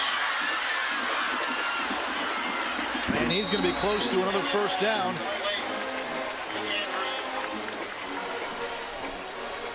That muff punt and that fumble recovery by Alabama State seems to have injected this offense with a little bit of new life. Yeah, I mean, you get that type of field position, you've got to take advantage of it. And let's give Melvin Spears and the Alabama State offense credit for trying to capitalize on the situation. We talked to Coach Spears yesterday. He used to love those wide open Wild West offenses, 4 or 5 wide receivers. This is his first year with the program. He says he's only implementing really about 15 to 20% of what he would like to run eventually. Nowhere. And they may be short of a first down. Let's see, this will get you in trouble. When you decide as a quarterback to go from shotgun and to hurry up under center and call your own number and not get it, that'll get you talked to, and your offensive coordinator and your head coach will say, well, what made you do that? If you're going to call your own number, they want you to be 100% sure you're going to be able to pick it up. Andrew Lyons will come on for the field goal. It's a 28-yarder. He's only 1 of 3, though, from inside 30 yards this season. 7 of 14 on the season. Lyons drills this one. Alabama State is on the board. A turnover leads to 3 points for the Hornets. And it's now a 1-score game here in Montgomery. 10-3.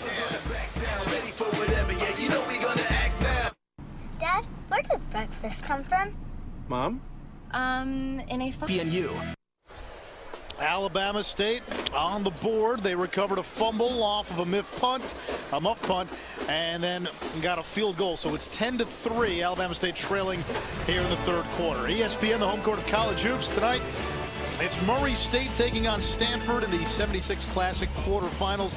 All a part of Feast Week presented by Lowe's on ESPNU. And ESPNU HD all starts tonight at 9 Eastern.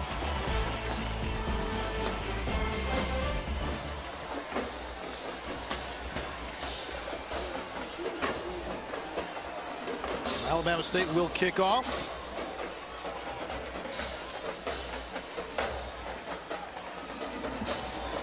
Andrew Lyons, you can see him from probably up in the sky. He's got the yellow shoes. We've seen a lot of kickers do that in college football this season, the bright shoes. And we've now seen Alabama State do that for the second time this half. Check out the bright shoes. Check out the bright shoes.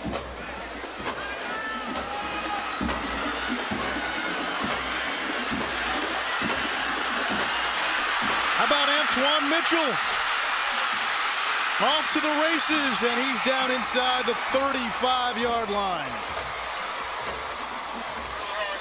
Special teams cost Tuskegee the last time out. And Antoine Mitchell making up for it with a terrific kick return. Yeah, just your basic play. Kick return left. He did a good job of running vertically straight ahead, then made one cut to get to the left side. Look at all the black jerseys trailing the football. Good tackle by the kicker to get him out of bounds, but basic football, return left, executed to perfection. 65-yard return from Mitchell. And Tuskegee will start at its own 30, or I should say at the Alabama State 33-yard line. If you're Tuskegee right now, I think the key is you want to get at least 3 points so you can get Alabama State back behind you by 10 more points. So no need to press the gas pedal. Just want to get 2 first downs and give yourself an opportunity to increase that lead.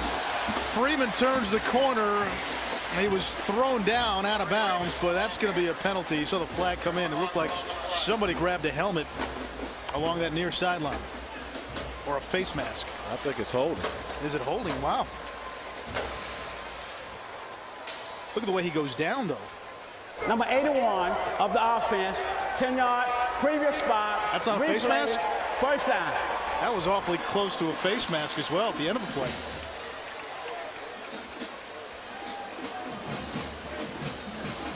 That's a big break for Alabama State right there. Could have been a face mask. You tackle a guy by grabbing up there, isn't that 15 yards? Yeah, it could have been offsetting penalties instead. You move Tuskegee back 10 yards.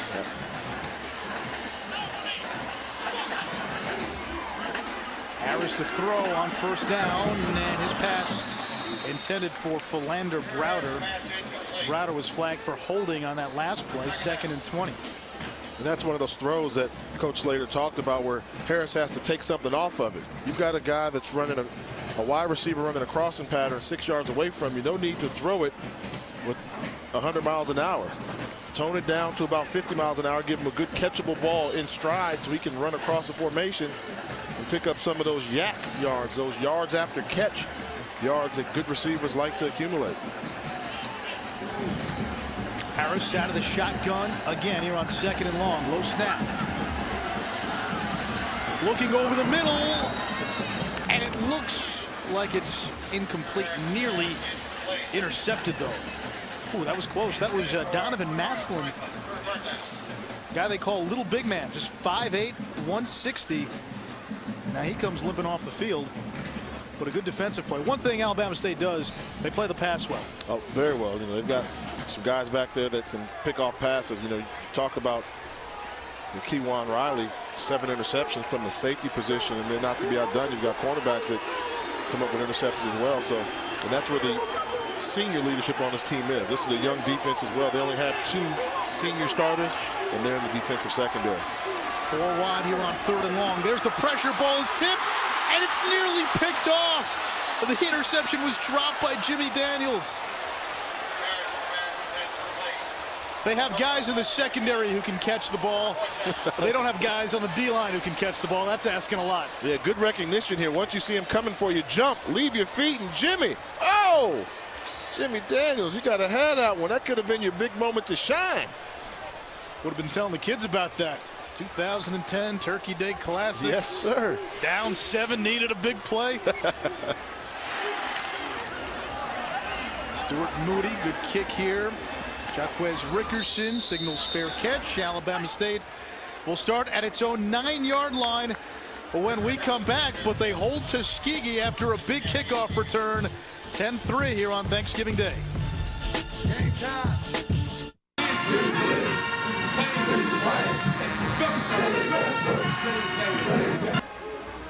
Our score 10-3. Tuskegee on top of Alabama State with 2:19 remaining here in the 3rd quarter. Regardless of the outcome of this game, Alabama State will represent the Eastern Division of the SWAC in the upcoming championship game December 11th in Birmingham, Alabama. In fact, for Alabama State, it'll be their 4th appearance in the title game. It'll also mark the first time that they've been there since 2004. Now, Texas Southern is their opponent, and it'll be their first appearance in the championship game. Their last SWAC title came back in 1956, believe it or not.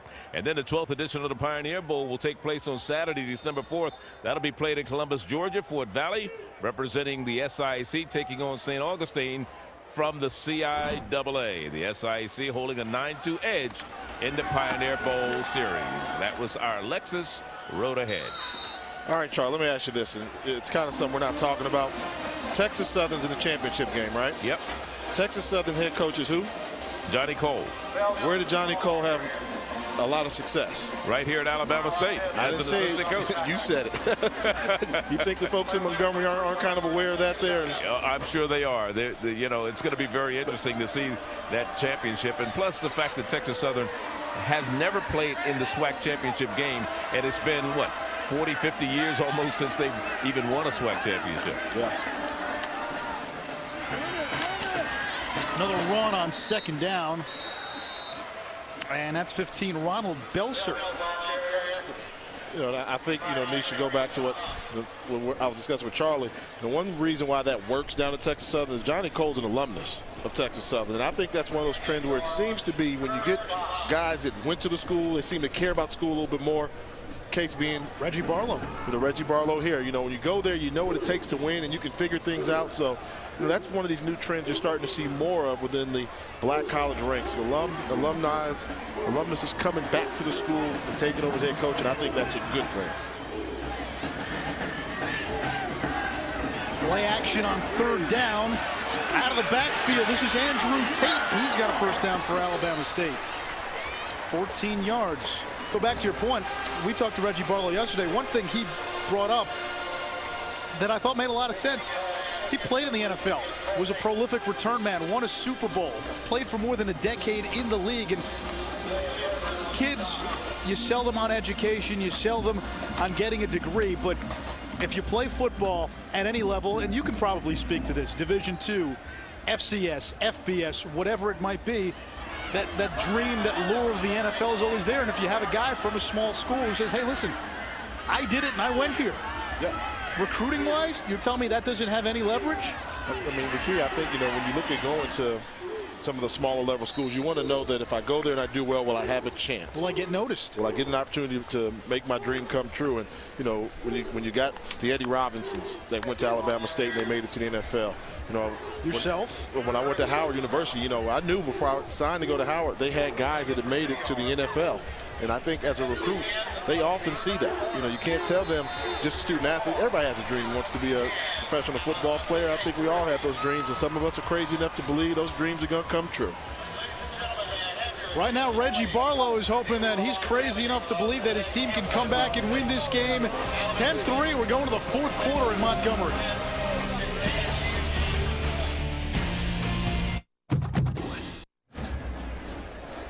Tonight's game summary is brought to you by State Farm. Nakeem Barton, a 20-yard touchdown, gave Tuskegee an early 7-0 lead. They led 10-0 at halftime. Alabama State got on the board with a field goal in the third quarter. And really, for the first half, Tuskegee dominated this game, both sides of the football, controlling the line of scrimmage.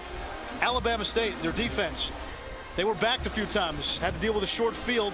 They held their ground, kept Tuskegee off the board. That defense looked like it came out with renewed purpose in the second half. Yeah, I think we know what the halftime adjustments were. Take away the running game from Tuskegee, get them in some passing situations, and make Tuskegee beat you with the pass rather than on the ground. So give credit to the Hornet coaching staff for making those adjustments.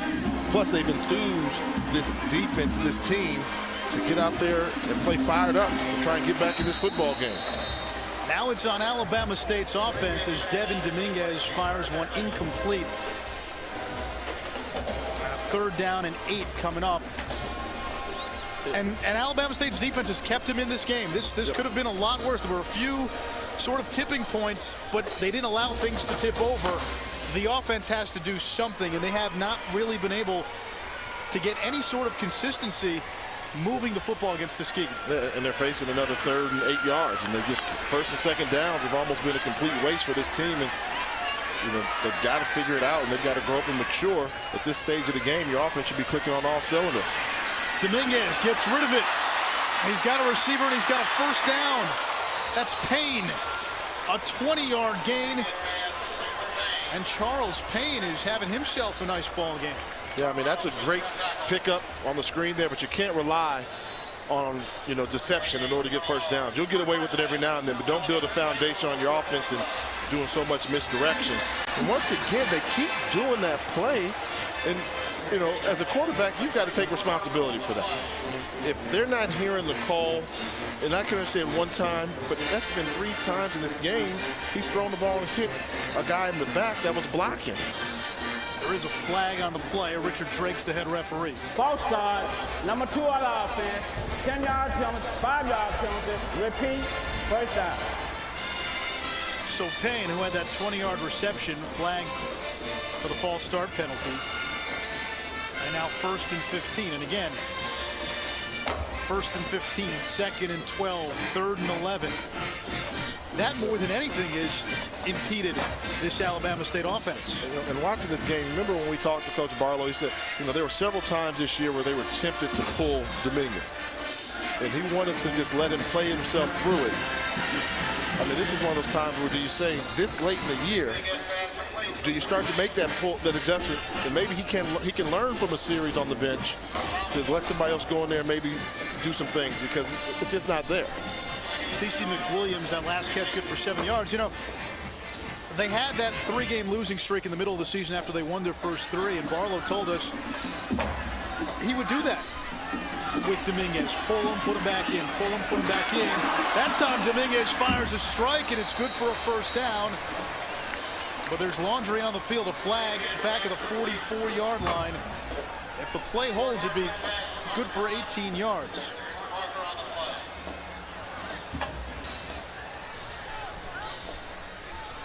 It's going to be holding against the offense. But Reggie Barlow told us he made a decision with Dominguez about midway through the season, a little after the midpoint, that, well, you know what? at some point, team needs a leader, and you either swim with them or you sink with them. Personal foul.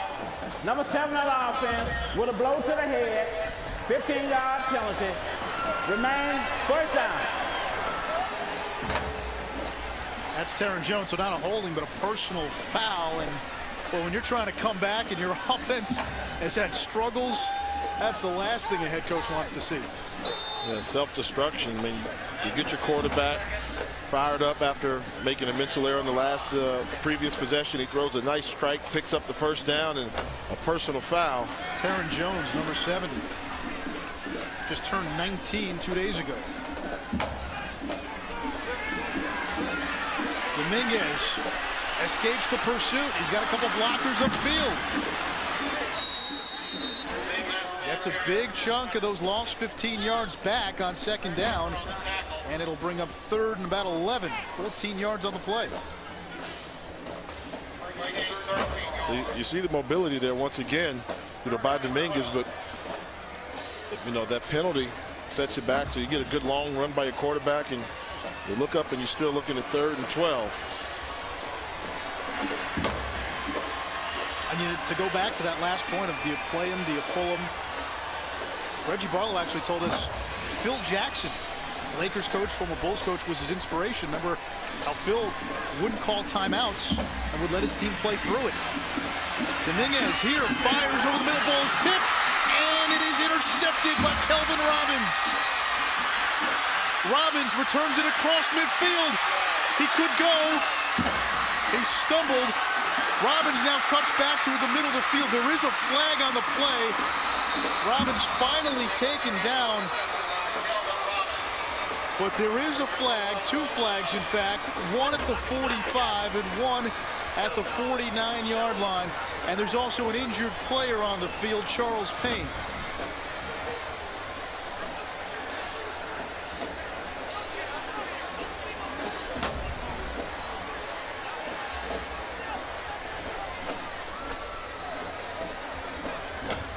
And that was second injured player for Alabama State. Doing the return, number 44 of the returning team, blocking the back, 10 yards from the spot of the foul. First down. On this interception here, you see Dominguez. He's going to lock in. He's going to lock in on Payne. Steps up, looks, and then throws.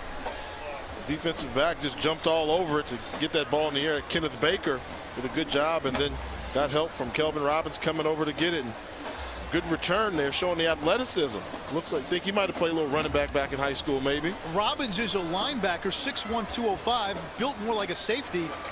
And coaches actually told us, including defensive coordinator Reginald Ruffin, that he's a guy that plays well in pass coverage and can line up on a slot receiver and can make some plays. Yeah, I like the way he was toting the rock, carrying the football there. And that's what you got to do. That's what you teach your defense. The moment you get the interception and you have the ball, you become the offense. So a turnover, and Tuskegee will have the football, but instead of starting close to the red zone, they'll start at their own 35 because of the penalty.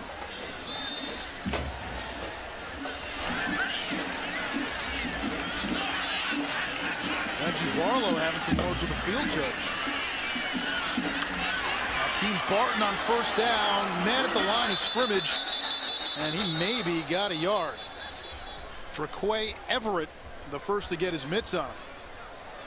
You know, it takes a lot to get Reggie Barlow that fired up. I mean, his demeanor's kind of laid back, cool, and professional, but he's been highly animated during this game here tonight, and he wants it. Can he jumpstart his team to match his intensity? You ever see the movie Trading Places? Yeah. I think offenses have traded places a little in the second half. Hold this Tuskegee offense to a donut. Yet to pick up a first down in the second half. Joshua Harris throws, and that ball was nearly intercepted. Ooh.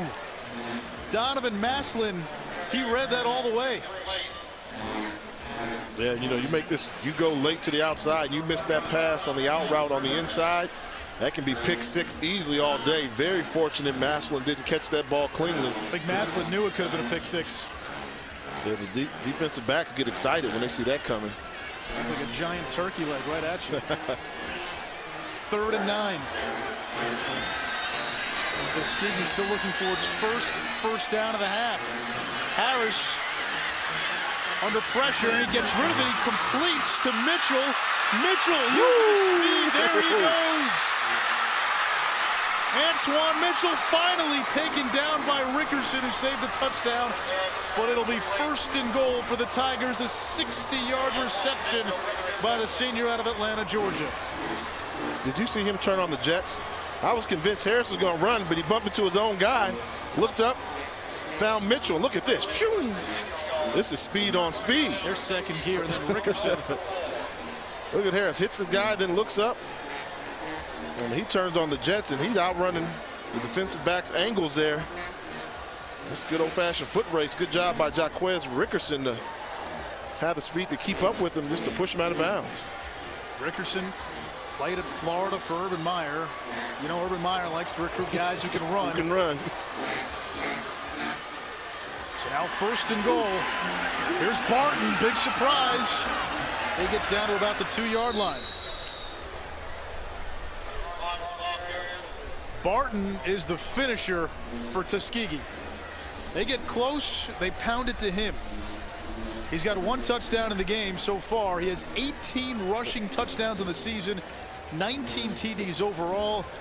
He's the fullback, but he becomes the feature back when they get this close. Yeah, they like to go behind the big boys. 63. You got that muscle there. It's time for the belly. Let's see if they come right up the gut.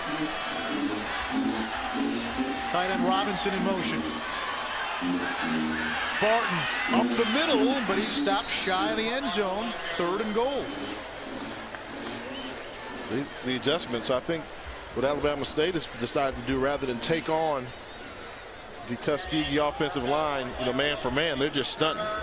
You know, they're just slanting. They're just Explain guessing. what that means to our viewers. Yeah, they're lining up in one hole, and they're going another direction, no matter what you do. So they're lining up face to face, and then when the ball snaps, rather than come right at you, they're either committing hard to the left side or committing hard to the right side, and then they've got linebackers behind them that can fill in the gap. We'll see what they've done in the red zone today on the season. They're one of the best. 31 touchdowns and 39 trips entering play. And that is another touchdown for Tuskegee in the red zone.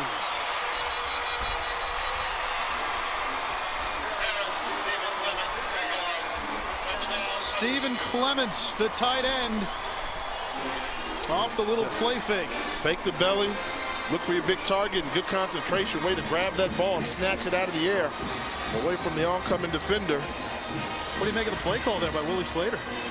Well, they set him up for it. You know, belly, and then you fake the belly. So you're going to make that call. The key is set it up with your previous plays, and they did a good job.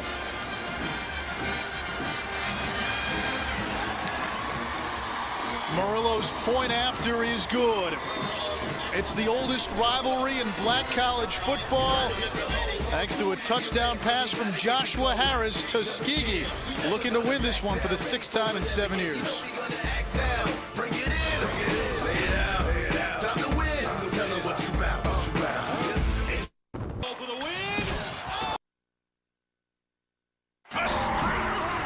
It's time to bring the flavor for today's game, brought to you by McDonald's.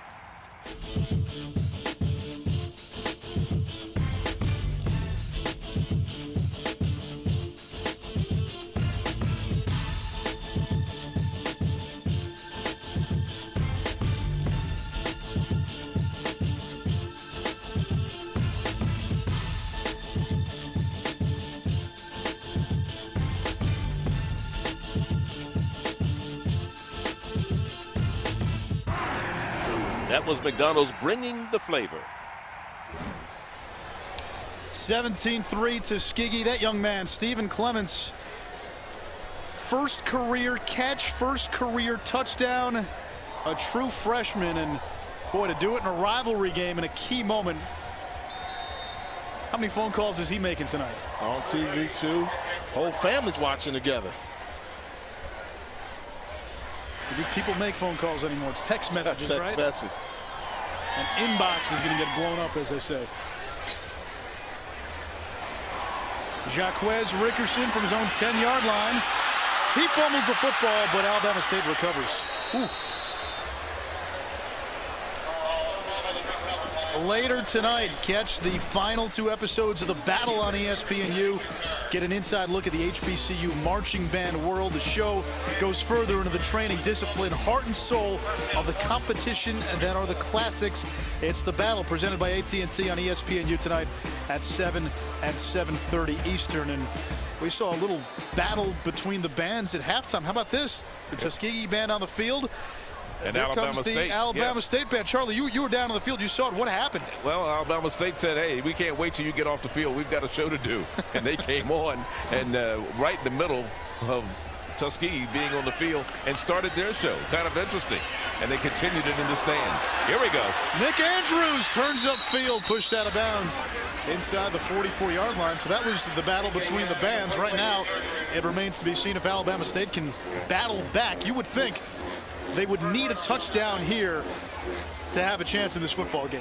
Yeah, and they've got to score quickly. You know, 9 minutes now. You start looking at the clock, and you know you're at that point where you forget about field goals now, pretty much, unless you have to. They got to get that touchdown first to get them going. You know, and I think ultimately what they're going to have to do is take some vertical shots. You know, the flip side of that is Tuskegee realizes that as well too. So their coverage is going to soften up in the secondary. They may allow you to complete more short passes before they give up the big play. A yard from McKibben on that last carry. Dominguez taking a shot deep. He wants Andrews. Oh, what a catch. And he, could not. Did he hold on to it? They say it's a catch. The field judge said it's a catch. 33 yards. Remember, this is the FCS. You can't challenge plays. Extension. Did you see the full extension there? I'm not sure he had control of that. I'm not sure that's a catch. Let's see. Look at the extension. He lays out. He's got it. He's pulling it in. I'm not sure. He looked as if he lifted it up off the ground on impact to show that he had it. Not sure, Jay. Well, on this level, it doesn't matter what you think. It matters what they think on the field. Rolling on the field is the only one that goes. It's a catch. Yeah, you can't review it on this level until you get to postseason play. Dominguez finds his receiver, completes a gain of 7 yards. That's Charles Payne. Go back to Andrews with that.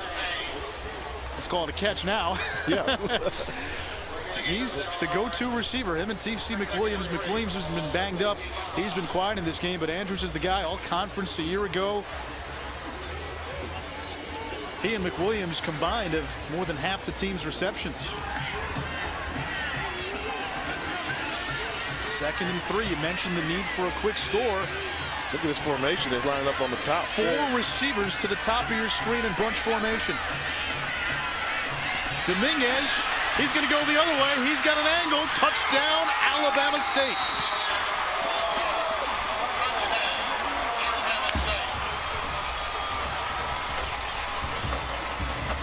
Set them up by formation there.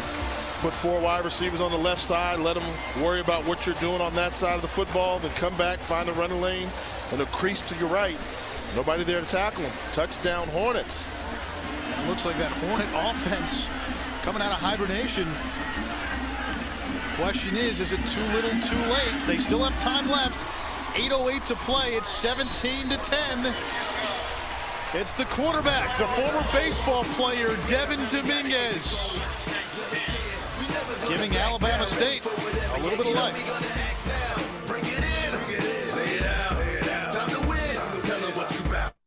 Dad? ESPNU College Football presented by McDonald's. I'm loving it. With Jay Walker, I'm Anish Shroff. It is 17-10. Tuskegee leads Alabama State. Devin Dominguez, a 5-yard touchdown, the Hornets' first TD of the game. And that brings us to where we are now, a 1-score game with a little over 8 minutes to play here at the Cramton Bowl. Antoine Mitchell had a 60-yard kickoff return earlier in this game. Gets to about the 33-yard line. And Jay, let's check out that last touchdown. Well, you saw the 4 wide receivers on the left, but I'm going to spot shadow the middle linebacker. He's responsible for the quarterback. Wherever he goes, you get him. You're the run stopper. Well, take a look at it. Takes a bad angle, takes that one step to the right, becomes a foot race between he and the quarterback. Quarterback shows he's a little bit quicker of foot. Touchdown, Alabama State. Dominguez, yeah, he's the closer on his team's baseball team, the Alabama State baseball team. This would constitute a save situation, right? Yeah, they come in and get the save. Well, they're trailing, so he actually get the win. You got to save the game. Yeah, that's right. Yeah, he get the win, but that was something there where that's the problem. You see why Michael Vick is doing so well in the NFL. You can't put a spot linebacker on him because quarterbacks can outrun him. John Paisley on first down, and that's probably been Tuskegee's best offensive play of the half. They've had a couple, but there haven't been too many. The last drive, they did get the big play from Mitchell, but really there hasn't been much. It's not do or die time for Alabama State just yet, but they need to come up with a stop. You know, the key thing they've got to do, you would want, if you're Alabama State, to not allow Tuskegee to use a lot of clock, and 2, not put any more points on the board. So it's not quite second and third, 1 out. It's more like first and second, nobody out. Is that what you're saying? Yeah, there you go. Good analogy. Keeping with the baseball theme on the evening afternoon. This is Barton, and he is slung down before, I should say, after a minimal gain. How about Jimmy Daniels? Daniels has played a terrific game. Nearly had an interception earlier. Yep. Been active. That interception would have been huge, but he's been active. You know, they specialize in trying to get those tackles for loss, and Jimmy Daniels doing a good job there, bringing up a 3rd and 2 now. If you're Coach Willie Slater, do you stick with the belly? Tuskegee did have a touchdown on their last drive, but their other 3 drives this half, 3 plays, 3 plays, 4 plays. 3rd play of the drive. Barton right up the middle. It looks like he's short of the first down. Wasn't there. This would be the 3rd 3-and-out this half. They ran it. And they ran it to their short yardage guy. Yep, they went to their guy, but as I said, the Alabama State defense is just all of them just taking hard angles. Just taking a gap and plugging it and finding the football. And good field defense by Brandon Roberts coming up from that Mike linebacker position to stuff him solidly in the hole. Brandon Roberts, number 34, a terrific story for Alabama State. Reggie Barlow found him on YouTube. YouTube. That is 2010 recruiting for you. Roberts was a JUCO guy, and Barlow noticed his tape on YouTube, and right now Alabama State, they're saying Tuskegee jumped. A flag comes in after the fact. Ooh. I don't know. From what I saw, I actually thought Alabama State jumped. That doesn't appear to be what the call is going to be. False start, number 8 of the offense. 5-yard penalty, 4th down. I don't know about that one. I'm pretty sure I thought I saw black jerseys moving first.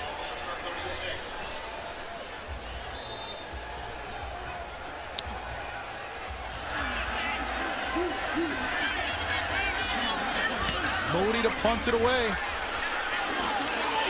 It's fumbled by Payne. Who's got it?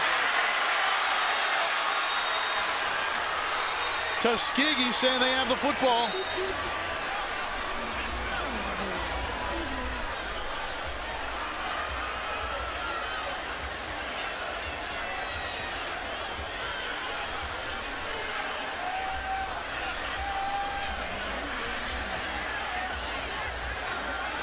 See a lot of yellow jerseys jumping and hopping, but nobody coming out with the ball. Alabama State somehow managed to recover it. Based on Tuskegee's reaction, you thought for sure they had it. Yeah, the way they were jumping around, and there have been 5 fumbles in this football game tonight. Ball's touching the ground 5 times. That's not a good one. Looks like, at least from that first replay, it may have changed hands a few times underneath.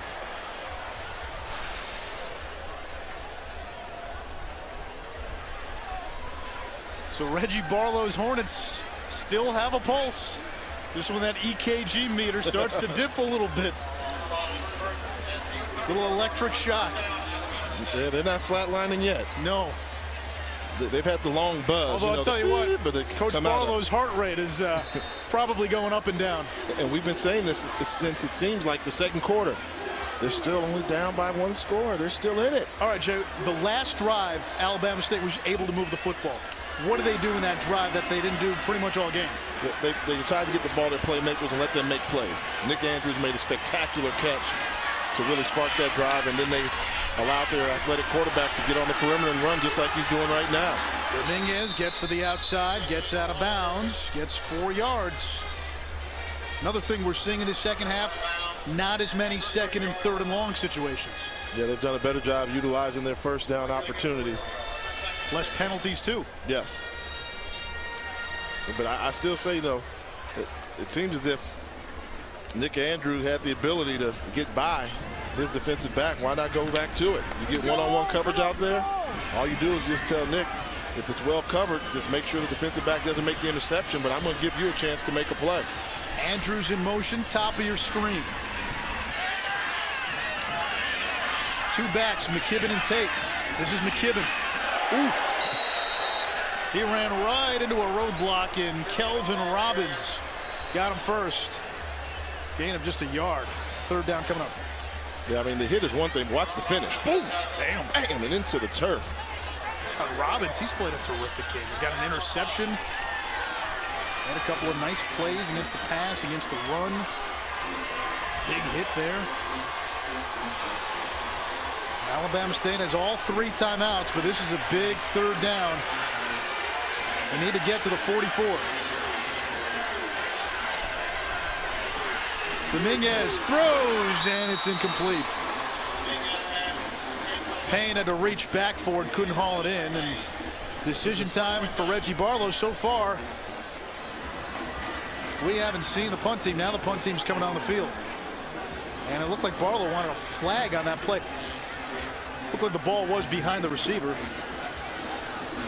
A tough one there. You know, you got to think, have they been able to pick up a couple yards, maybe not even the full gamut? Looks like a fake punt. Remember Anthony Spate? No, he's going to punt it. They faked the fake punt. And it turns out to be really not much of a punt. Anthony Spate, the punter, was the backup quarterback the last 2 years. Just a 25-yard punt. Tuskegee ball when we come back. The 87th annual Turkey Day Classic. Alabama State taking on Tuskegee, the oldest rivalry in black college football. And right now the Tigers nursing a 7-point lead here in the 4th quarter. North Carolina taking on Duke Saturday at 3:30 Eastern, the all-state game of the week. It's a basketball rivalry. But on the football field, Duke actually is starting to play better of late. And then it's the Egg Bowl. Mississippi State going to Oxford to take on Ole Miss Saturday at 7 p.m. Eastern. That game presented by 5 Hour Energy.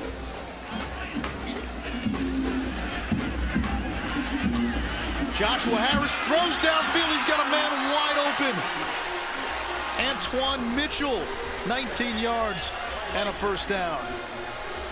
Just when you start to question whether or not Tuskegee would try to deflate the football and run some clock and go back to the running game, they come out and pass the ball on 1st down, caught the Alabama State defense by surprise, and picked up a big gain. Don't forget, coming up after the game, the final 2 episodes of The Battle on ESPNU. We are in Montgomery, Alabama, the Cramton Bowl. Charlie Neal down on the sideline with Jay Walker. I'm Anish Shroff. 17-10. Tuskegee has never trailed in this game. A run on 1st down, but not much for Stephen Freeman. So I think after the big gain, then they start to say, okay, we've crossed midfield. Now let's go ahead and use up some of this clock. Yep. Both teams have all their timeouts remaining. Tuskegee jumped out to a 10-0 lead. Nakeem Barton, a touchdown. Alabama State got to within 10-3. Tuskegee came back to make it 17-3. Stephen Clements, 1st career catch, 1st career touchdown. And then Devin Dominguez, a 5-yard touchdown run. The Alabama State quarterback bring us to where we are at 17-10. This is Freeman. Lowers the shoulder, lowers the boom. He gets 8 yards. And he looks like he's going to be just shy of the first down. 3rd and short coming up. Yeah, I mean, you've had 2 black jerseys had an opportunity to make this tackle. They go for arm tackles. He gets right through there. 2 arm tackles and big play for Tuskegee.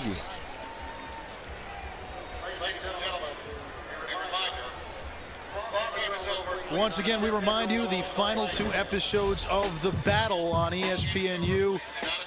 Coming up later tonight, it's an inside look at the HBCU marching band world. The show goes further into the training discipline, heart and soul of the competition that are the classics. The Battle, presented by AT&T, tonight at 7 and 7:30 Eastern on ESPNU.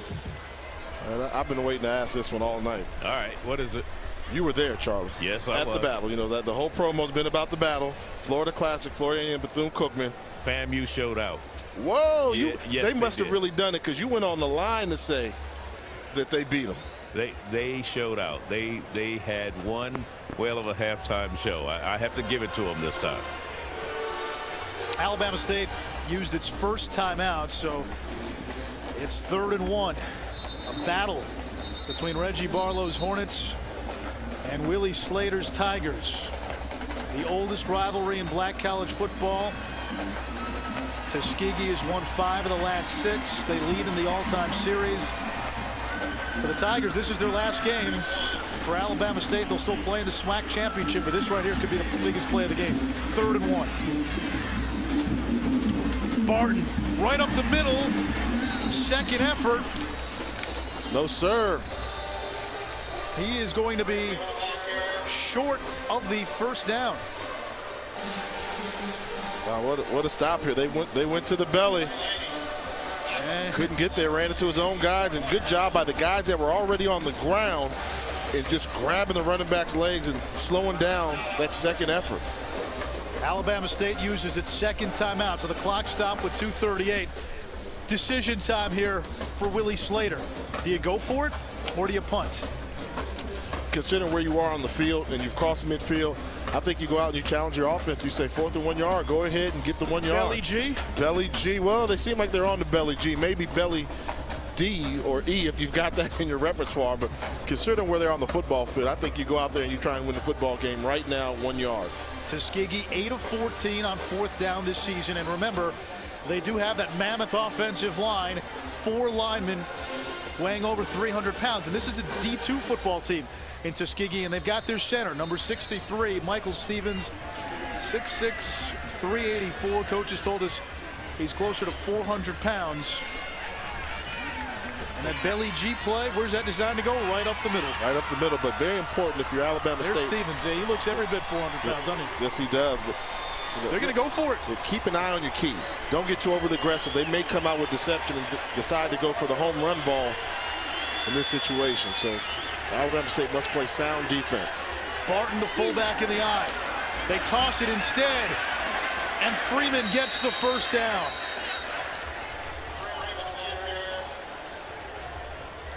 That's really going to depend on the spot. Looks like he had it, at least from the naked eye. Well, they didn't get a good spot, I'll say that. Coming at you, I mean, that's close. Ooh. Well, where's he down?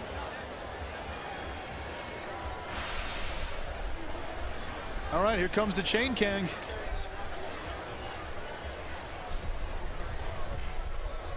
Tell you what, I thought they would have given him a better spot. He looked to have it, at least from up here. Willie Slater, he's as eager to know as everybody in the stands. It's gonna be close. He didn't get How it. about that? Barely by that much. By a toenail.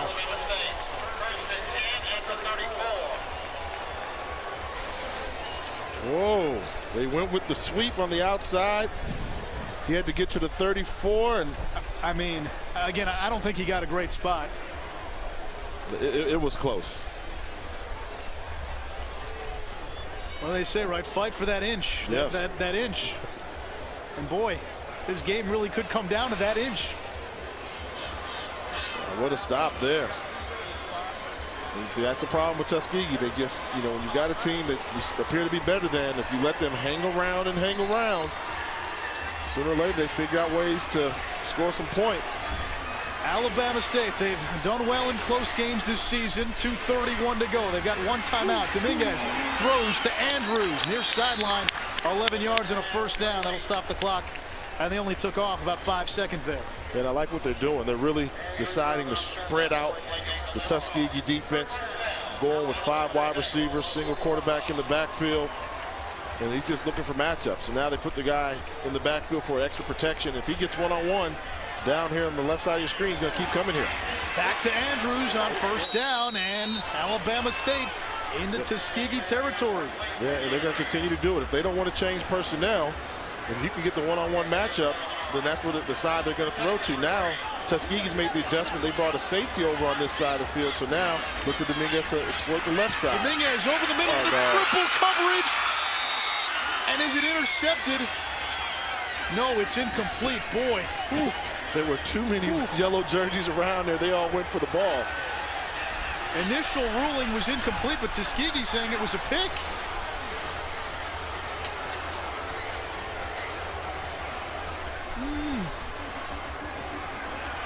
Did he have the football? That's the question. Let's get a better look here. It's Ronald Smith who's claiming he made the interception, but incompletes the ruling. And again, you can't review plays in the FCS regular season. And I think that's a good call. Ball's out there. But what about that pass? I don't know. Triple coverage? Yeah, not even double coverage, triple coverage. And sometimes that's been the problem. Try to force the ball. Take what the defense gives you. Find your best matchup and go with it. 3rd and 3. This is probably 4-down territory. Dominguez throws in. Andrews tried to bring it in with one arm. Couldn't do it. Now, this is one of those instances with 1:47 seconds left.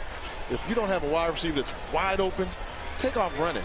Even if you get 2 yards instead of the full 3 yards, you're in better position on 4th down. That's game management. They're going to go for it here on 4th down. On the season, Alabama State just 3 of 10 on 4th down. Bring in Jordan McFadden, number 84. He's a speedster. He checked into the game. McFadden, the slot receiver, bottom of your screen. Nick Andrews lined up all the way to the bottom. Oh, no. And that was nearly intercepted. It's incomplete nonetheless, and it'll be Tuskegee football. Dominguez looked like he was just zeroed in on Nick Andrews. Yeah, I mean, defensive back jumped all over this route. He decided to come over here, well covered. Kenneth Baker, had he picked it off, probably had a touchdown. Just disappointed that the quarterback didn't decide to use his legs on one of those 2 plays, 3rd down or 4th down. Was that drive maybe a little bit of tunnel vision on Dominguez's part? It looked like Andrews safe for that throw into triple coverage. He was just looking his way, and he never looked off of Andrews either when he was covered. Yeah, I think that was the case. I mean, he was relying so much on his pre-snap read, and when the defense made an adjustment at the snap of the ball, he couldn't react to it. He just stayed locked in, made up his mind, and had bad results. Joshua Harris lining up in victory, takes the knee. Alabama State has used its last timeout, so still some chance they can get the football back here, but they won't have any timeouts if that is indeed the case. They won't have any timeouts, and they more than likely won't have the great field position they had. Wow, just tough. You know, that's that game management there. 3rd down, and you know you're in 2-down territory. Pick up something. You don't want to go out with 2 incomplete passes. So you would have run the ball there? Oh, on one of those, definitely. Yeah. I mean, I'm sure had he run the ball on 3rd down, he would have picked it up. He threw an indecisive pass to Nick Andrews, and they couldn't convert, you know, incomplete pass. If Tuskegee holds, they would win for the 6th time in 7 years here in the Turkey Day Classic. Tuskegee, in fact, they call themselves America's winningest HBCU football team. Proud tradition at that school. Yeah, you could argue that. I think the numbers don't lie. I think the numbers are in their favor. How about these for the numbers? 8 black college national championships, 28 SIAC, that's the conference they play in, 28 conference championships. Yeah, I think Coach Slade will be the first one to tell you, but they didn't get one this year that they wanted. When playing a conference like the SIAC, very competitive. Albany State, Fort Valley, those good teams in there. For Tuskegee to dominate in such fashion that they have, let you know how good those other football teams must be to beat a team like this that's capable of beating some of the big powerhouse players in the SWAC conference. Flag on the play.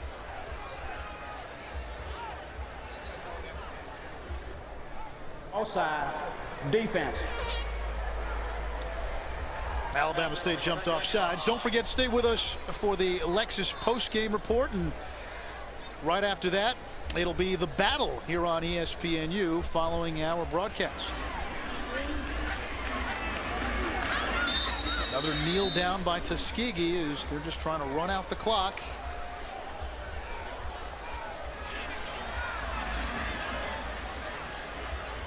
Trying to do the math here, Jay.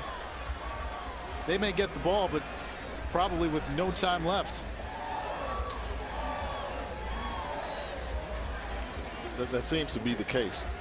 I mean, we knew it was a tough one. Then they got that penalty, didn't help. So just playing clock management right now. Yeah, if they get the ball, it might be with 15 seconds left, thereabouts.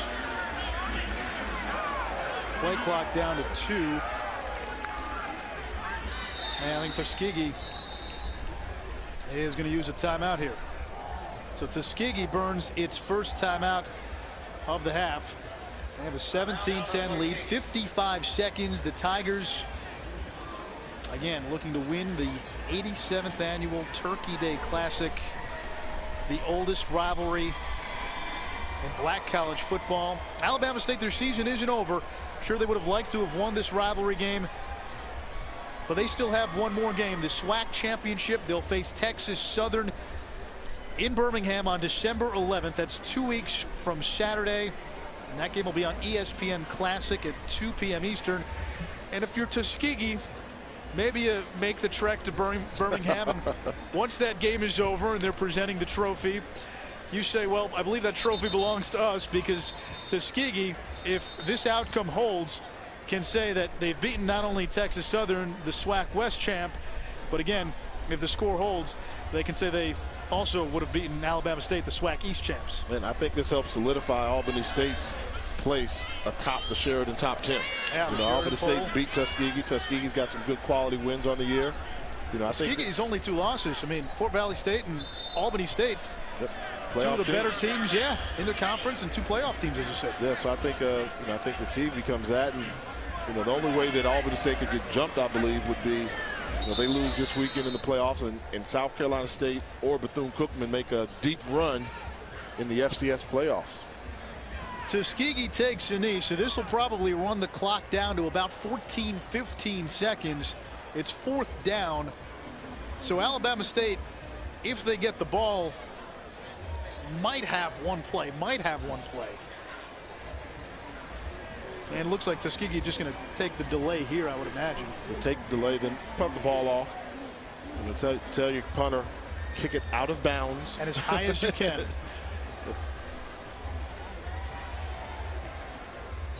Play clock now down to 0. And instead of taking the delay, it looks like Tuskegee's taken its 2nd timeout. So a little gamesmanship all the way to the end. 14 seconds. We've seen crazier things happen. Yeah, and you know, you want to get yourself out of position. You give the ball to Alabama State here, you know, 14 seconds left. They can take 2 shots at the end zone. And if they can complete a Hail Mary in the NFL, don't think they can't do it in college. A guy to watch, Jaquez Rickerson. If for some reason they kick it to him and he gets his mitts on the ball, he's a guy who's a playmaker. And just last week, he had a 66-yard punt return. He recovered a blocked field goal, ran that 56 yards. He can do a lot of things with a football if he gets the football in his hands. He's been kept in check for the most part on special teams. 14 seconds, punting unit is out. And there is Rickerson. He's back deep at about his own 18-yard line. It came after Moody, who gets it off. Rickerson will let it bounce. Bounce into the end zone. 5 seconds left. Alabama State will have the ball at its own 20-yard line. Time for one play. And remember, Dominguez doesn't really have a strong arm, the quarterback for Alabama State. Interesting choice there. The Hornets decided to go for the punt block rather than try to set up the punt return and allow Richardson to make a play. And in doing so, they couldn't return, and now touchback, 80 yards to go. Probably some sort of hook and lateral play in the works here. The Lexus post-game report follows a broadcast, and that's followed by the battle on ESPNU. Just a programming reminder. Empty backfield. Dominguez, let's see what he can do. Throws it as far as he can, and it's intercepted.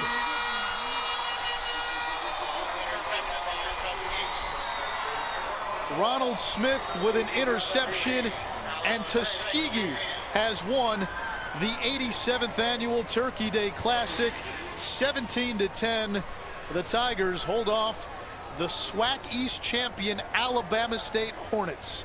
So once again, our final score is 17-10. We'll return to wrap up our postgame here in Montgomery on the Lexus HBCU postgame report. That's right after these messages.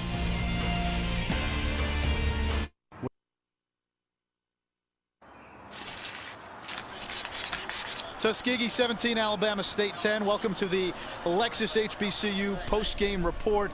Tuskegee winning the 87th annual Turkey Day Classic. And we're here in Montgomery, Alabama with Jay Walker, Ivan Schroff. A terrific game really all the way till the end, but it was Alabama State's inability to really put a drive together against Tuskegee. That was the story of this game. Yeah, there must have been a reason why, and I think that reason was the fact that Tuskegee came with intensity. They controlled the line of scrimmage, whether it was on offense or defense, and take away one big pass play to Nick Andrews for Alabama State. Their offense had no rhythm at all throughout this contest. Yeah, and then a costly turnover late in the game, and also a 4th down situation that quite didn't work out for Alabama State. It all added up.